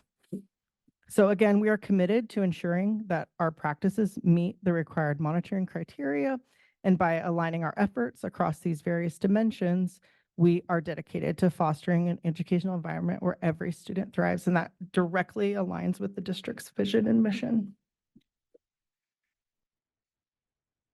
Can I say on inclusion Yeah. as well? Just very quickly, I want to highlight that we do have a wonderful inclusive preschool program in partnership with our child development centers, and that the district is a recipient of the SIP, supporting inclusive practices. So this is under the auspices of CDE. The district has been awarded a $25,000 grant to support the implementation of inclusive practices, and we've been recognized by the SIP for our work so far. Thank you for bringing that up. I specifically oversee preschool in general in my department, and I have been a part of planning meetings and, the tough times and the great times, and we're really in a nice space where, everybody in the inclusion preschools are really excited about, learning more and doing more of this work. So it's been really exciting. So let me switch slides. Okay, go ahead. Thank you. We're stuck on inclusion. There we go. All right. So in closing, here's a recap of the 4 areas of recommendation that we discussed this evening.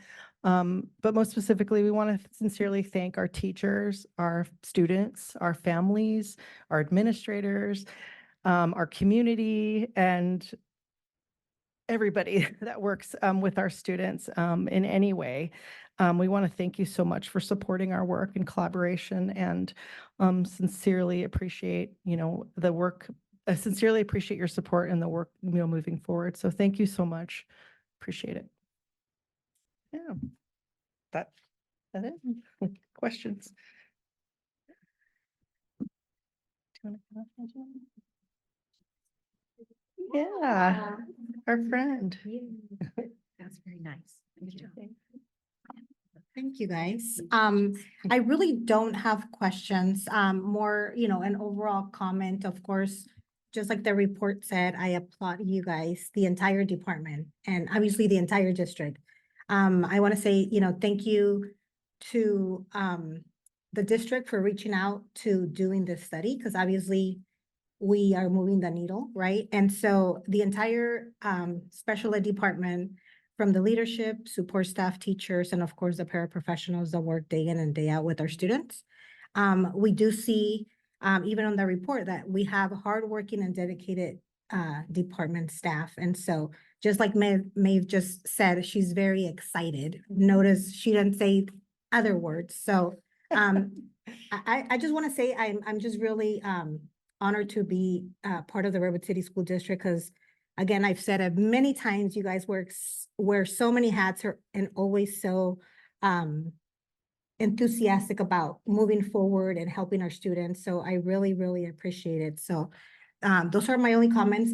Again, I know just like every other district, special ed is always, you really have to work with the students, moving them forward. And I think, again, little by little, but the needle is moving. And so that's what matters, the progress. So I really want to thank you guys. Thank you.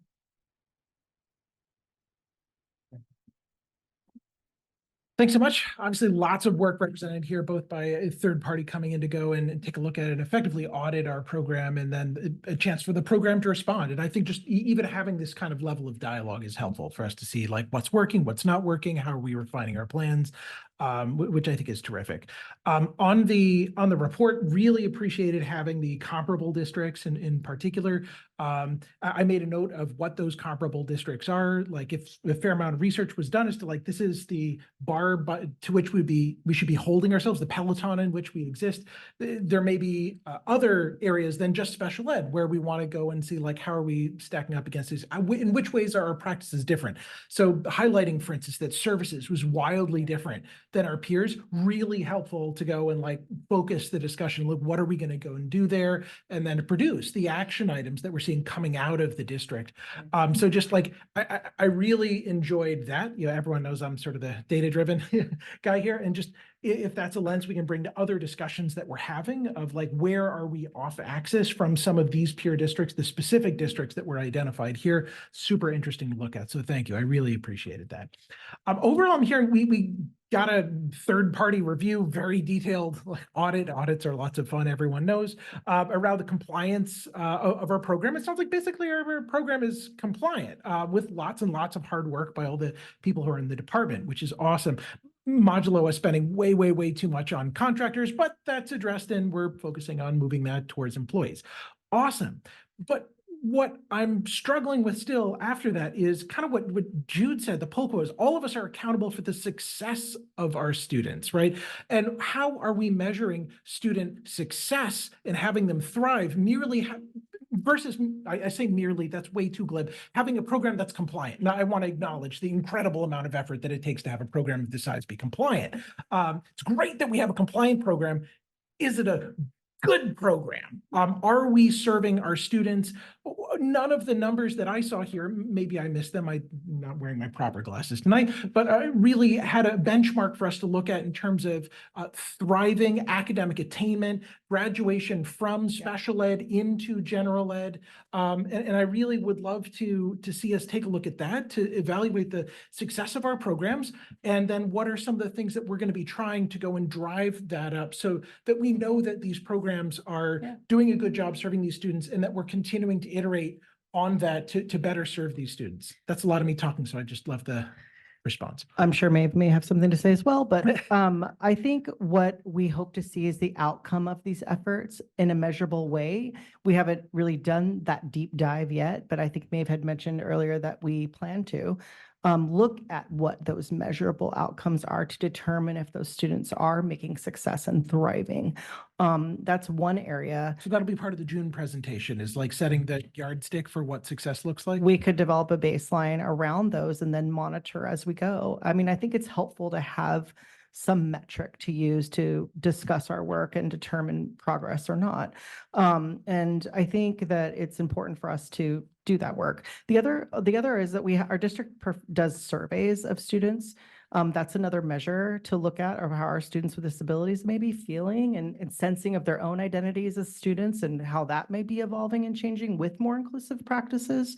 And surveying the staff around those. So we have to decide what the specific work we're going to be doing and what we'll be measuring and what we hope to see of those outcomes. I think that we need to set a precedent for it, for sure. Awesome. I'd be very eager to see that. And my hope would be things like seeing regular forward academic progress, being Right. able to mainline these students into a classroom successfully. Reduce referrals. Reduce referrals. sure. Absolutely. Yeah. So those all seem like nice yardsticks. I'd love to see those. So if that becomes part of the June presentation, I'll be very happy. I'll let Maeve. Yeah, so the metrics that we're going to use to measure were included in the slideshow. Like all students in the district, we do use the state standardized assessments. Yep. Many of the metrics will be reported as part of the LCAP goals. So that's where really where we see that the LCAP is developed to support all of our students, including students with IEPs. So, for example, some of the metrics that we referenced, I didn't actually reference them, they were on the presentation, would be reclassification of English language learners to fluent English proficiency. Would be LCAP goal number 3, we're committed to all of our students making 1 year's academic progress every year in ELA and math. So when we measure those goals, we have a subset always for students with disabilities. Yep. So my preference would probably be to not create a new metric, but Sure. maybe take a snapshot of our current metrics. I think that's probably what you're asking for because we Totally. didn't have that in the report this evening. Yep. I thought of, anyhow, that's all I'll say.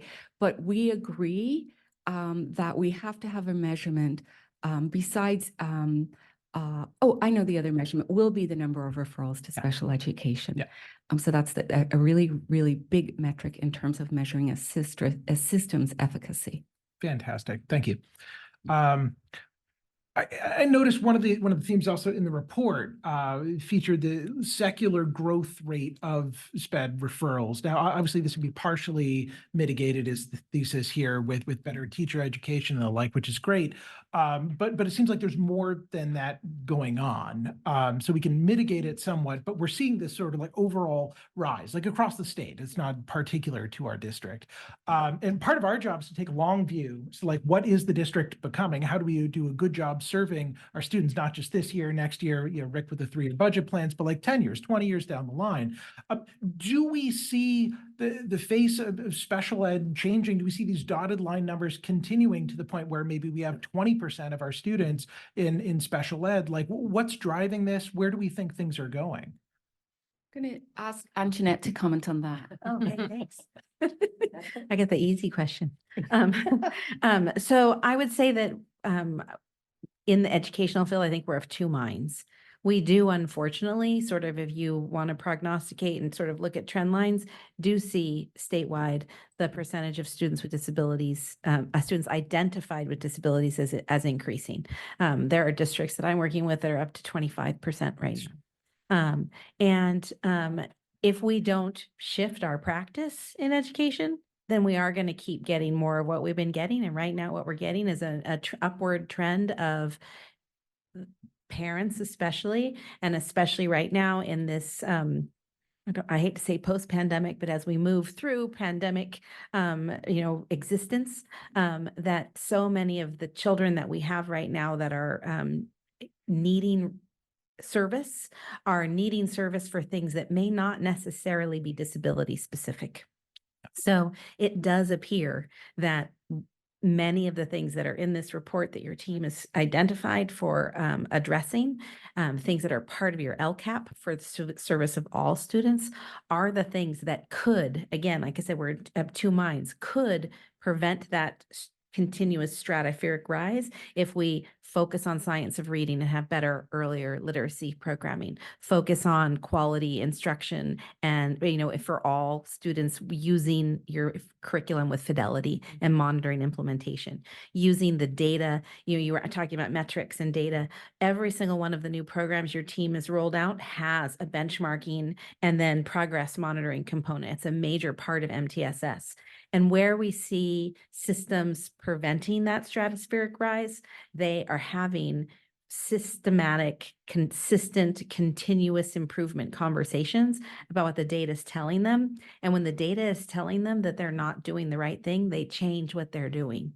And that really is the big difference, is that if we just say, well, we bought all this curriculum and we trained everybody and then it's open. I see there's some books open. Like if we just assume it's happening, then we might not get the results we want. But if we continually reinforce and reinvest in making sure that we're implementing that and then Hold ourselves monitoring accountable to that targets. accountability, all people accountable for all students, then our assumption is that you will also see if not a continuing flattened pattern, but possibly a reduced identification for disabilities, because you will be serving students earlier in pre-referral intervention. More of the services for all students will be part of your LCAP rather than just in special education. And so you'll be effectively meeting your students' needs without having to also meet all the compliance requirements.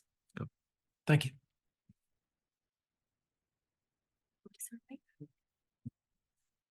All right. Thank you so much for having the survey. I know that you had conversations with others. And I'm proud that our district is one that's willing to take a hard look at what we're doing and to not get defensive about it, and just to say that we're all about continuous learning and we want to do a better job, right? So I really appreciate the openness from our staff, our leadership and all of the staff to really taking a good look at that and really coming up with the plan. I mean, a lot of the plan you already had, but kind of refining it some, I would imagine, from the study. And Jeanette, it was great to see you again, always. I love that, you supported us through the county work that you did and then took a little hiatus from looking at us, and really, truly, we're kind of a third party with probably a little more internal knowledge of kind of where we had been and where we are now and where we want to go, right? So I appreciated the positive kind of criticism, the positive nature of what we're looking at. And I'm really happy to see that we're talking about the service of all students, and the better consistent job we do there helps all students, including our special ed, and then maybe even just helps with some of the needs of the special ed in their program, right? If we're doing a better job with MTSS and onboarding and, just classroom management, all the mental health and behavioral stuff we're doing. So anyway, it was great to kind of see the reinforcement of what we've been talking about as a board. And I think the prioritization that we've made as a district in many of these areas is really helping, and we just need to continue to do more of it and deepen our work, particularly in some of the MTSS and other areas. And I just wanted to give a special shout out because I see a number of our SEPTAR leaders and parents in the audience virtually. Thank you so much for being here. And just, thank you for the collaboration that we have with SEPTAR. I mean, you can't really see Maeve and Jude and Anjanette, but they were all giving a nice wave of thank you. And really, we couldn't do the work without our parents as well, and our students. And then I just want to say thank you so much to our leadership. Really appreciate all the work that you're doing. You guys are a great collaborative leadership team. And then thank you to all the staff who, both in general ed and special ed, who are working hard every day for our kids. Thank you.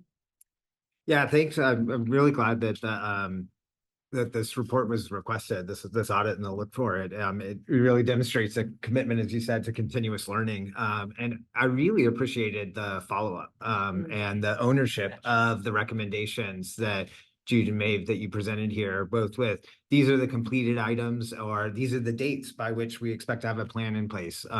It just shows a real ownership of, of that improvement, of trying to put it in there, that I thought, I think we can all strive for those kind of things in our lives. I'm fully on board with supporting the inclusive behaviors and really expanding that here. I think that's a really, really important direction that education's been going, for quite some time now. And the concept of like sort of shifting the practice, moving things into tier 1. And so I guess what I was wondering is, where do we as the board look for those kind of plans coming in? It doesn't seem like it's special education should be the one talking about what are these general education things. Are we looking for those in like the LCAP? Is that the right place for us to see it? Like, what's the place that we should be poking at to say, hey, are we building out inclusive practices in there? Are we doing the right thing to help make all education universally accessible for students, no matter what their learning divergence might be? Do you want to give Sure. some guidance? on yeah. that? I have some ideas Y- too. Good, good. And well, I guess what I'll say is in most of the places you do have a cabinet level leadership team that includes, the leadership for educational services, instructional practices, curriculum and instruction. And so those team members together often are, aligning with your LCAP and as your strategic initiatives around what they're going to focus on. And so sometimes it does require a Maeve to really just say, don't forget that one of our new goals is to make sure that we're also saying, including students with disabilities at every turn. It's not that your team is not in the mindset of including them, but explicitly calling that out makes it really clear to all of your interest holders in your community and in your general education staff. And every district is faced with the broad variety of things that need to be done every year. And so, as they said, like this year we're focusing on science of reading and next year we're going to focus on math, but it's going to be a secondary focus. And that same is true for your district. I know last year you were really invested in the issues related to multi-language learners, right? So you have things that are on your fire hose of activities. And I think that it just will be your teams through these meetings and collaboration, really realizing that they just have to explicitly say that it's really important for us to prioritize, students with disabilities and see them as general education learners first, and how we add a service rather than a place where they go or a person that they receive that from. Just a side note, I find it a very honorable seat in the LCAP with Maeve. And so we're both double teamed in that LCAP meeting, and we definitely share our feedback, recommendations, and to collaborate with general ed and parents and really ensure that we are keeping that language active and, really intentional around our plans and thoughts and ideas and seeing if those things can happen. And then when we meet again as LCAP, we review our progress again and looking for those measures to report out on and change if we need to pivot some way. So.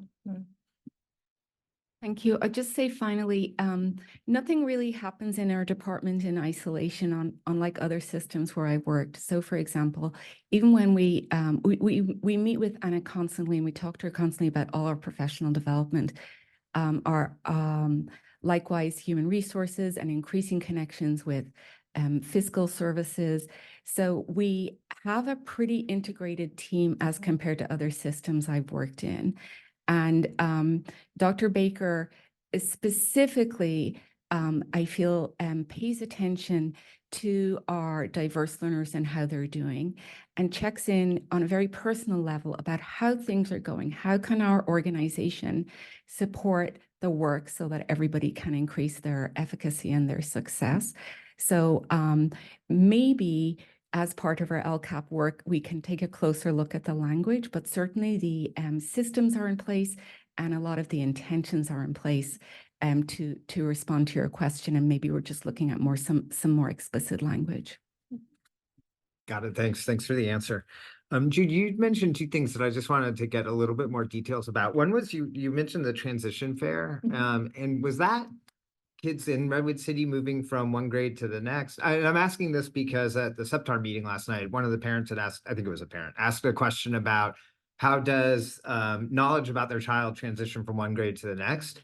Or was this really transition like into the school district or out? Like what, maybe a little more details about the transition fair. Yeah, of course. So the intention behind it was to get teachers together to talk about students who may be moving from site or to program.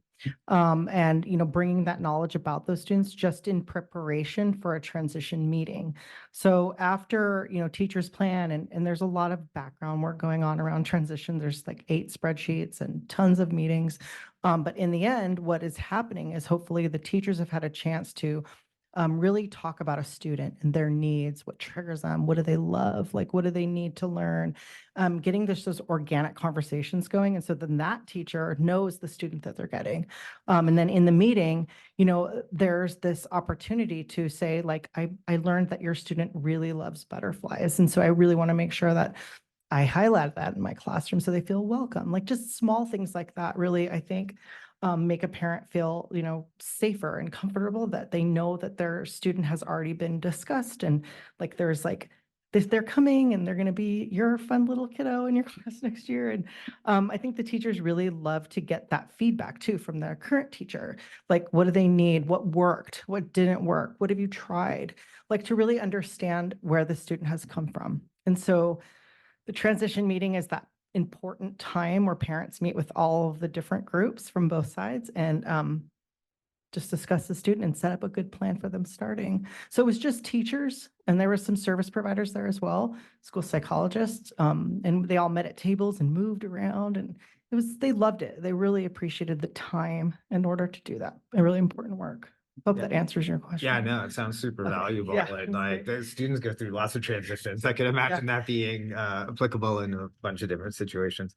The other one that you mentioned were fading strategies. And I remember that the report was talking about how the district should be focusing, I think fading strategies and exiting strategies are the synonyms there. Is that right? And that part of it was the capacity that everyone was just so busy that nobody could actually, at least that's the way I kind of interpreted it from the report. And I wasn't sure if that was right. So how is that going to develop? What are you looking at that? Because I think it's great to get people back out, all the kids into the least restrictive environment possible. So children generally or students generally have dedicated support so that a behavior intervention, if they have support for behavior, so that a behavior intervention plan can be implemented. And the purpose of a behavior intervention plan is generally threefold.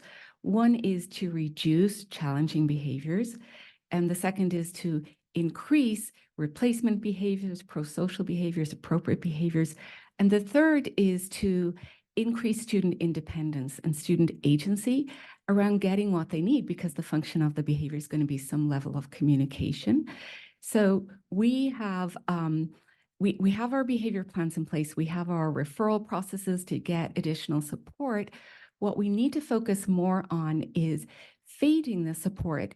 This requires a level of skill in terms of understanding how behavior works and managing and tracking data that we feel and we get from some outside service providers, but not completely. We want to build that internal capacity, because the true measure of success in implementation of a behavior plan is the increase of independence and the decrease of adult dependence.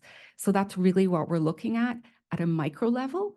And then we can measure it for individual students. That's a very detailed measurement.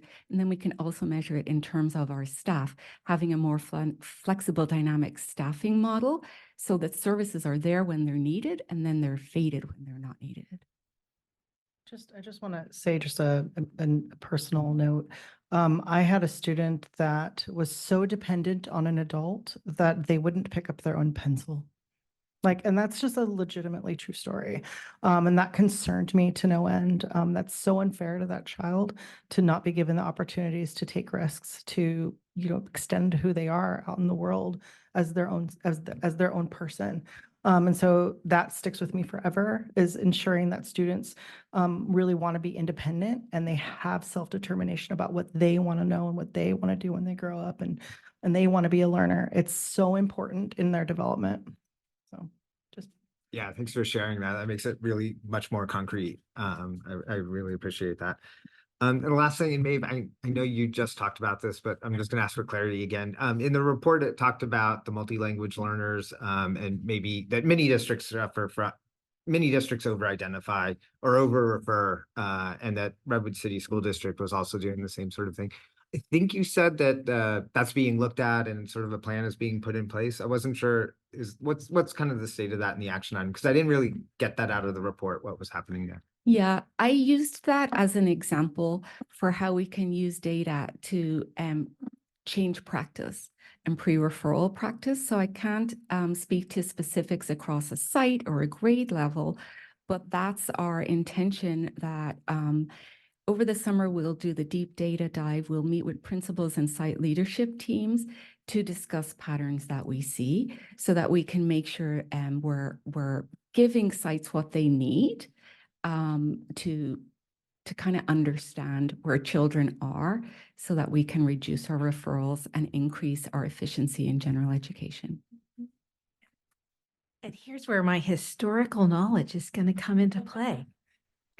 When I was the SELPA leader here, we had, there's 33 districts in San Mateo County, and we had 23 of them suffering from this challenge. We had a lot of children who were multi-language learners being referred and identified for special education.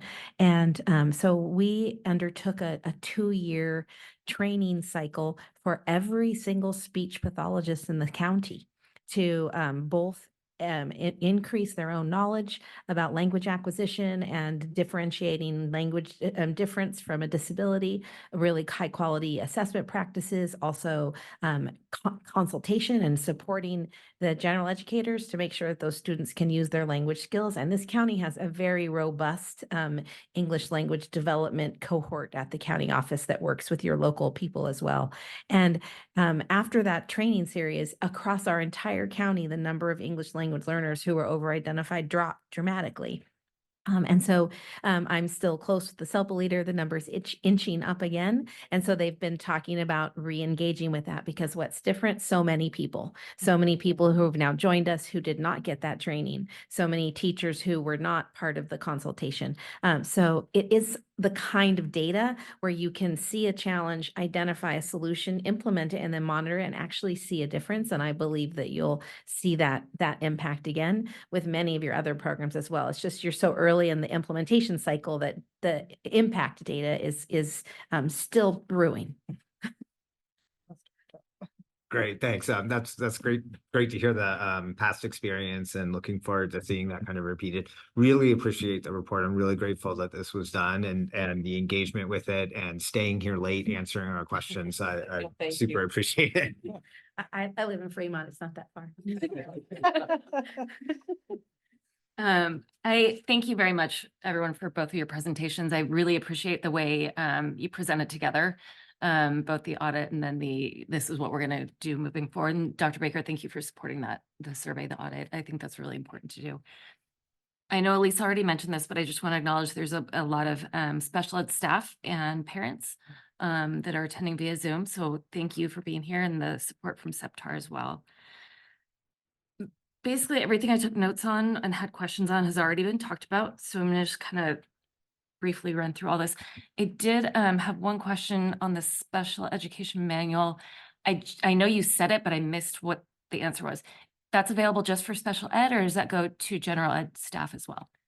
So it's just for all internal Redwood City staff. So it'll be a live Google handbook that it will be in the administrator's handbook and then also shared with teachers and paraprofessionals. It'll be like an all-inclusive manual that's available to all staff. Thank you. Super excited. I love the fading goal. I think that's really important. I love the transition fair that you had. I think it's so important for the student to be handed off properly to the next teacher, because their current teacher has learned so much about them, right? What does and what doesn't work. Don't have the next teacher have to start over. As a parent, I know what that is like, and it is so difficult to feel like you're having the same conversation again. Like, why am I not being heard? Why are you not learning about my student? Yeah. how come this information didn't get passed on? And my student having to start over, trying to advocate for themselves, but being set back because they didn't get handed off properly. So I love that. Thank you. Yes, we had a running theme of building internal capacity, and I love that you guys are focusing on that, especially the counseling services to become internal. I know we were really excited when we had those, the family counseling and the individual counseling come via contract because we didn't have it, right? But if we can build the capacity within our district, I think that would be huge. Okay,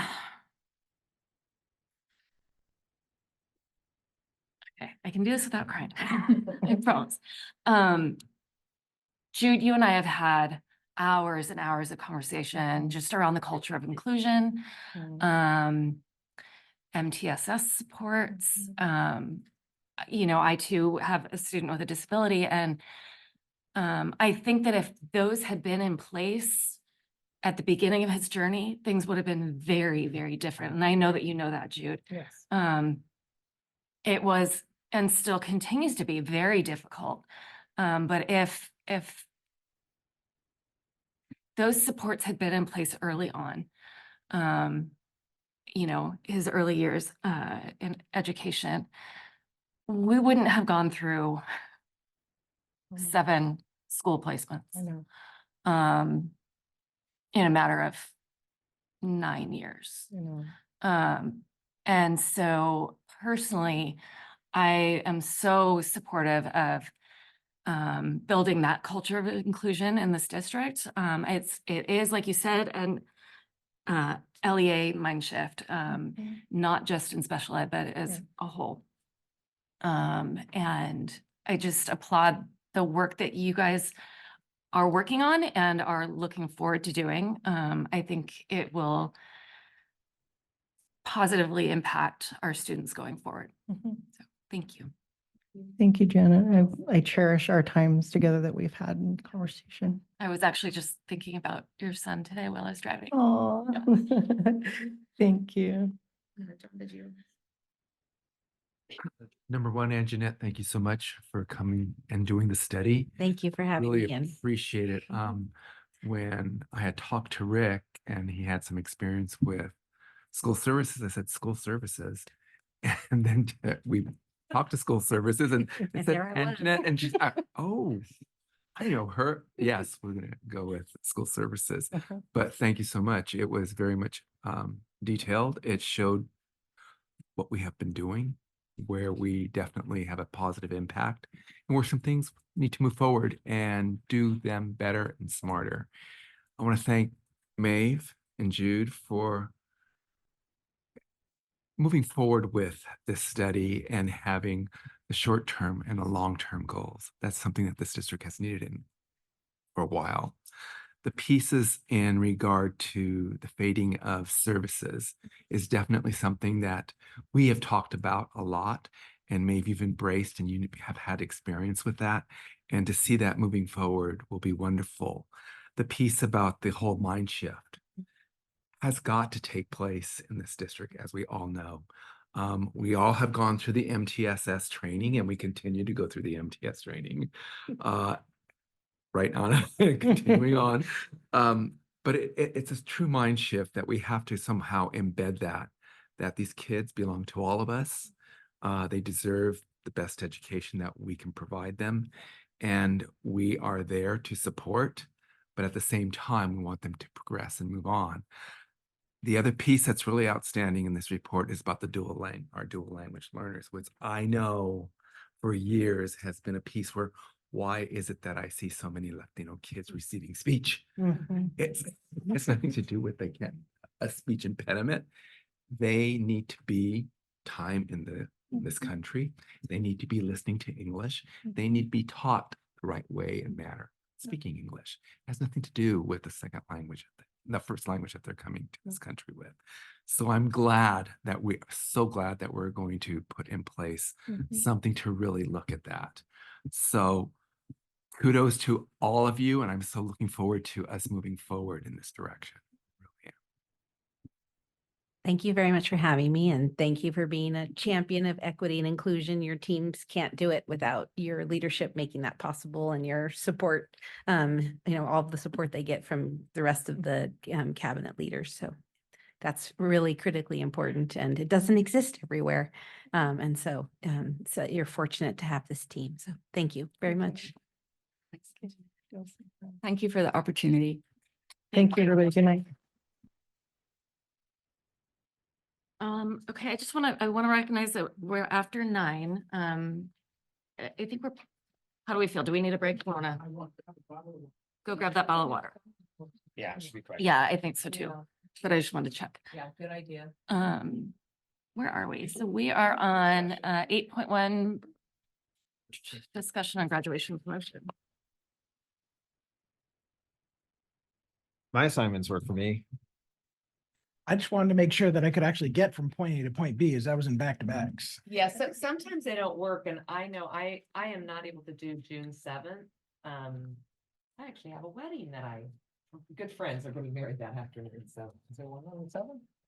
And it's 8th grade Roosevelt. Oh, It just says, Yeah, okay. actually, and You're right. there's also an Orion one that Janet has. Oh, I was And gonna I'm say, happy to, I was just about to take say I can take that one for you, but no, I it. can't. No, and I'm happy to take another one if, I think, like on June 11th, or, I can swap if somebody. So. And I'm bummed because I love going to Roosevelt. Well, I like to going to them all, but for some reason I've gone to Roosevelt's a number of times. I think I've switched with others. So you're gone that whole day on the 7th? Just in the afternoon. 5 I p.m. think the wedding Yeah. starts Yeah, I 4 or something. I think I can do June 7th, 5 p.m. Yeah, I could pick that up. Okay, that'd be great. Yeah, sure. Okay, so that's David. It's at Roosevelt. Yeah. Does anybody want to give me one of theirs? David, do you have too many? Oh, no, you have 2, and you'll have 3 and I'll have 2, so. Rest work for everybody? Mine work. Cecilia, are you good? Yeah. Okay. Okay, great. That's why I needed to agendize it, because I told Evelyn I can't make that. Okay, great. All right, thank you, David. All right. You'll like Roosevelt's fun. Sweet. It's fun. It feels like a real family community there. Well, Roosevelt is special too because it's their last 8th grade class. Oh, that's a good point. Yeah, Oh, I can't be too close. Mhm. My friends would be kind of bummed. I guess they're ready. you need to go to the wedding. You need to go to the wedding. Okay. If we're all good on that. Yep. Okay, we can move on to consent. I'll make a motion to approve. Seconded. All those in favor? Aye. Thank you.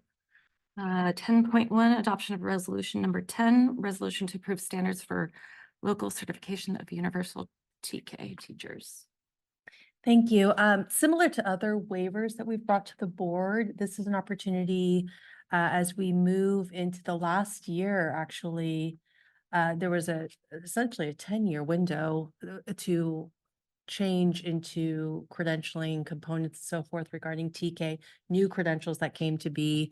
So in working with Assistant Superintendent Ana Herrera, we discussed the opportunity, if needed in the future, for recruitment purposes and really retainment purposes, to allow for another option. Many districts have done this around the county, which is how I got the idea, to be honest, to allow for those that still hold appropriate credentials to serve 1 year working with 3 and 4-year-old children and 12 units of early childhood education, which would be different than, as a waiver, the current practice, which must be in place by August 1st, 2025. We still have 1 more year in which all of our TK teachers need to have 24 units or the equivalent, which usually can run about 2 years.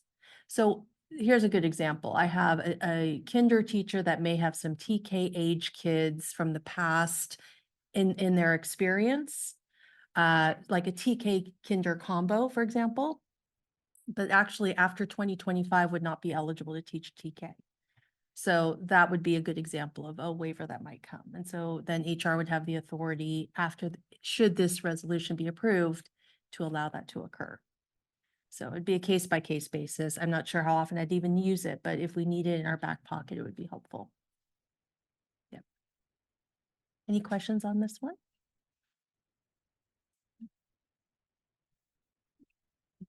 Thank you. It is an action item, so I'll make a motion to approve it. I'll second. thank you. All those in favor? Aye. Great, on to reports from board members and superintendent. I attended the SEPTAR meeting last night where they had a presentation from the county office on UDL. It was super informative, really good. And then the LCAP was on Monday. And I will say, Sarah presented like this great student voice component. It was awesome to hear about it. And like the kids there was meetings at each site. I think that at each site might have been definitely in person. I think they might have done a virtual one then too. And then they did an all district meeting where the sites got to like nominate some kids that would came in. It was just lots of good information that came out of it. It wasn't all about pizza, which was good. I'm sorry, was that LCAP? LCAP, yeah. Okay, So sorry. student voice. for Yeah, LCAP. student voice Yeah, is a thank you. requirement for Just wanted to make sure I LCAP. understood which program. it was Yeah, for. yeah. Sarah was the one who presented on it, but I want to acknowledge Whitney Aiken was definitely involved in putting that whole program together. That's awesome. I was at the same LCAP meeting. Yeah, the LCAP committee is a good one, right? I mean, I've always enjoyed being on it because you learn a lot about what's going on. I was wondering, do you know on the UDL, was that, is there a PowerPoint available or did they record that? Because I couldn't make it last night, but I Do you know? believe, yes, but there was definitely a PowerPoint, Okay, and I and believe they recorded it as well. discussion. Okay, Yeah. all right, I'll just follow up with them on that. So thank you. So let's see, my couple reports are that I did attend the CSBA board meeting, which was March 23rd and 24th up in Sacramento. And we had a lot on the budget, on legislative advocacy, because we're getting ready for a whole nother legislative session. There's a lot of good stuff on there for schools. There's also going to be some bills that we'll be needing to advocate against, I'm sure. But there's some really good ones, including, our own Diane Pappen is running a couple of things that'll be good for education. So that's great. And then I also had a CSBA PACER meeting. I meet with Rita, who's our public affairs person for CSBA. And we just talk a lot about, again, legislative issues and other things. So I meet with her about every month, I guess. That's it. And the only thing I have to report is I attended the River City Together Community Impact and Celebration Night at Sequoia's MUB. So that was really nice. Lots of people. It was a full house. And That's so awesome. it was great as always. I mean, this was my second time going actually, Yeah. but it's really, That's great to nice. see everyone there. So that's it. The only thing I did was some of us attended the memorial service for Lupe Torres at Garfield, and it was really, really nice. And I think they had 3 student speakers. They all did a wonderful job. And the pastor from the local church announced that they would be donating $25,000 to Garfield next school year. That's- So, and I brought yeah, the thank you program for bringing everyone. that. LCAP, already did that. Also went to the memorial for Lupe. The other thing I attended was RCEF, and Rick did a great report to them regarding our budget. So that we can work more collaboratively together and how they can support, yes, our Bayside, well, actually the 3 Bayside schools, but now we have another 2 priority and also the rest of the school districts. So there is what is it? Is it a wine walk coming up? Anyway, I'm going to send you all the information regarding it. I'm going to ask a lot of my colleagues to join me on that evening as we support this event. It's going to it's going to be here in Redwood City, and you start out, you pay, and I need to find out more about it because they didn't have the cost. What the cost is when you sign up for this wine walk at different restaurants in Redwood City, and portions of the profits go to RCEF. So I'm going to put it in the communique out to all of our parents, all of our staff members, and I believe it's on Is it, thank you, May 15th, I think it is May 15th. Yeah, Yeah. so it'll be in the communique. I did get all the information from the group, and Sarah sent me the I don't want to say the little piece that they put together that's very prominent. I forget, I think it was, I'm not sure who made that. I think Anna. I think, at least her last name, Hanichek. Yeah. Yeah, she made the flyer that's going out. So I'm now going to send it to our own community, but I'm going to give it to my colleagues, the superintendents too, to push it out. See what happens. Yeah. So it was a good meeting. Yeah. I think the Library Foundation did something similar to Oh, that did- before, or just a restaurant walk around. Yeah. That's fun. Let's see, 12.1 contract update information and credit card summary. Any questions? 12.2 quarterly Williams report. Thanks. No complaints. 13.1 correspondence. Emails from community members who are unhappy. Just a couple. Oh, of your them. mic's not on, but it's okay.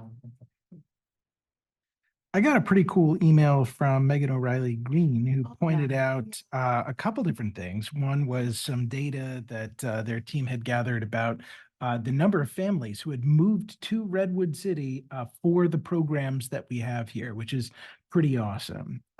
Also, there was a speech competition at which a number of different Redwood City pupils placed pretty well, actually. So that was pretty cool to see our award-winning students kicking some butt. So a bunch of them from Kennedy Middle School. 14.1 possible other business suggested items for future. We actually do have a speaker's card on this, so I don't know if you guys have anything to input. Okay, so we have Mike Swire's got his hand raised. Hi, Mike, you have 3 minutes. Yeah, hi, can you hear me? Hello? Yeah, go ahead. Loud and clear. Awesome. Yeah, thank you, members of the Redwood City School District Board of Trustees, for your service to the educational needs of students in Redwood City. I rise tonight to ask the School District Board to immediately agendize removing the name Henry Ford from said named school. Per your website, the mission of the Redwood City School District is, quote, to create a safe and supportive, inspirational and rigorous, joyful and inclusive environment for all learners. This is a laudable mission, and I'm sure that the board, administrators, and educators attempt to incorporate these goals into the daily curriculum. We cannot simply teach our kids these principles, however. We need to walk the talk and incorporate these principles into our daily actions.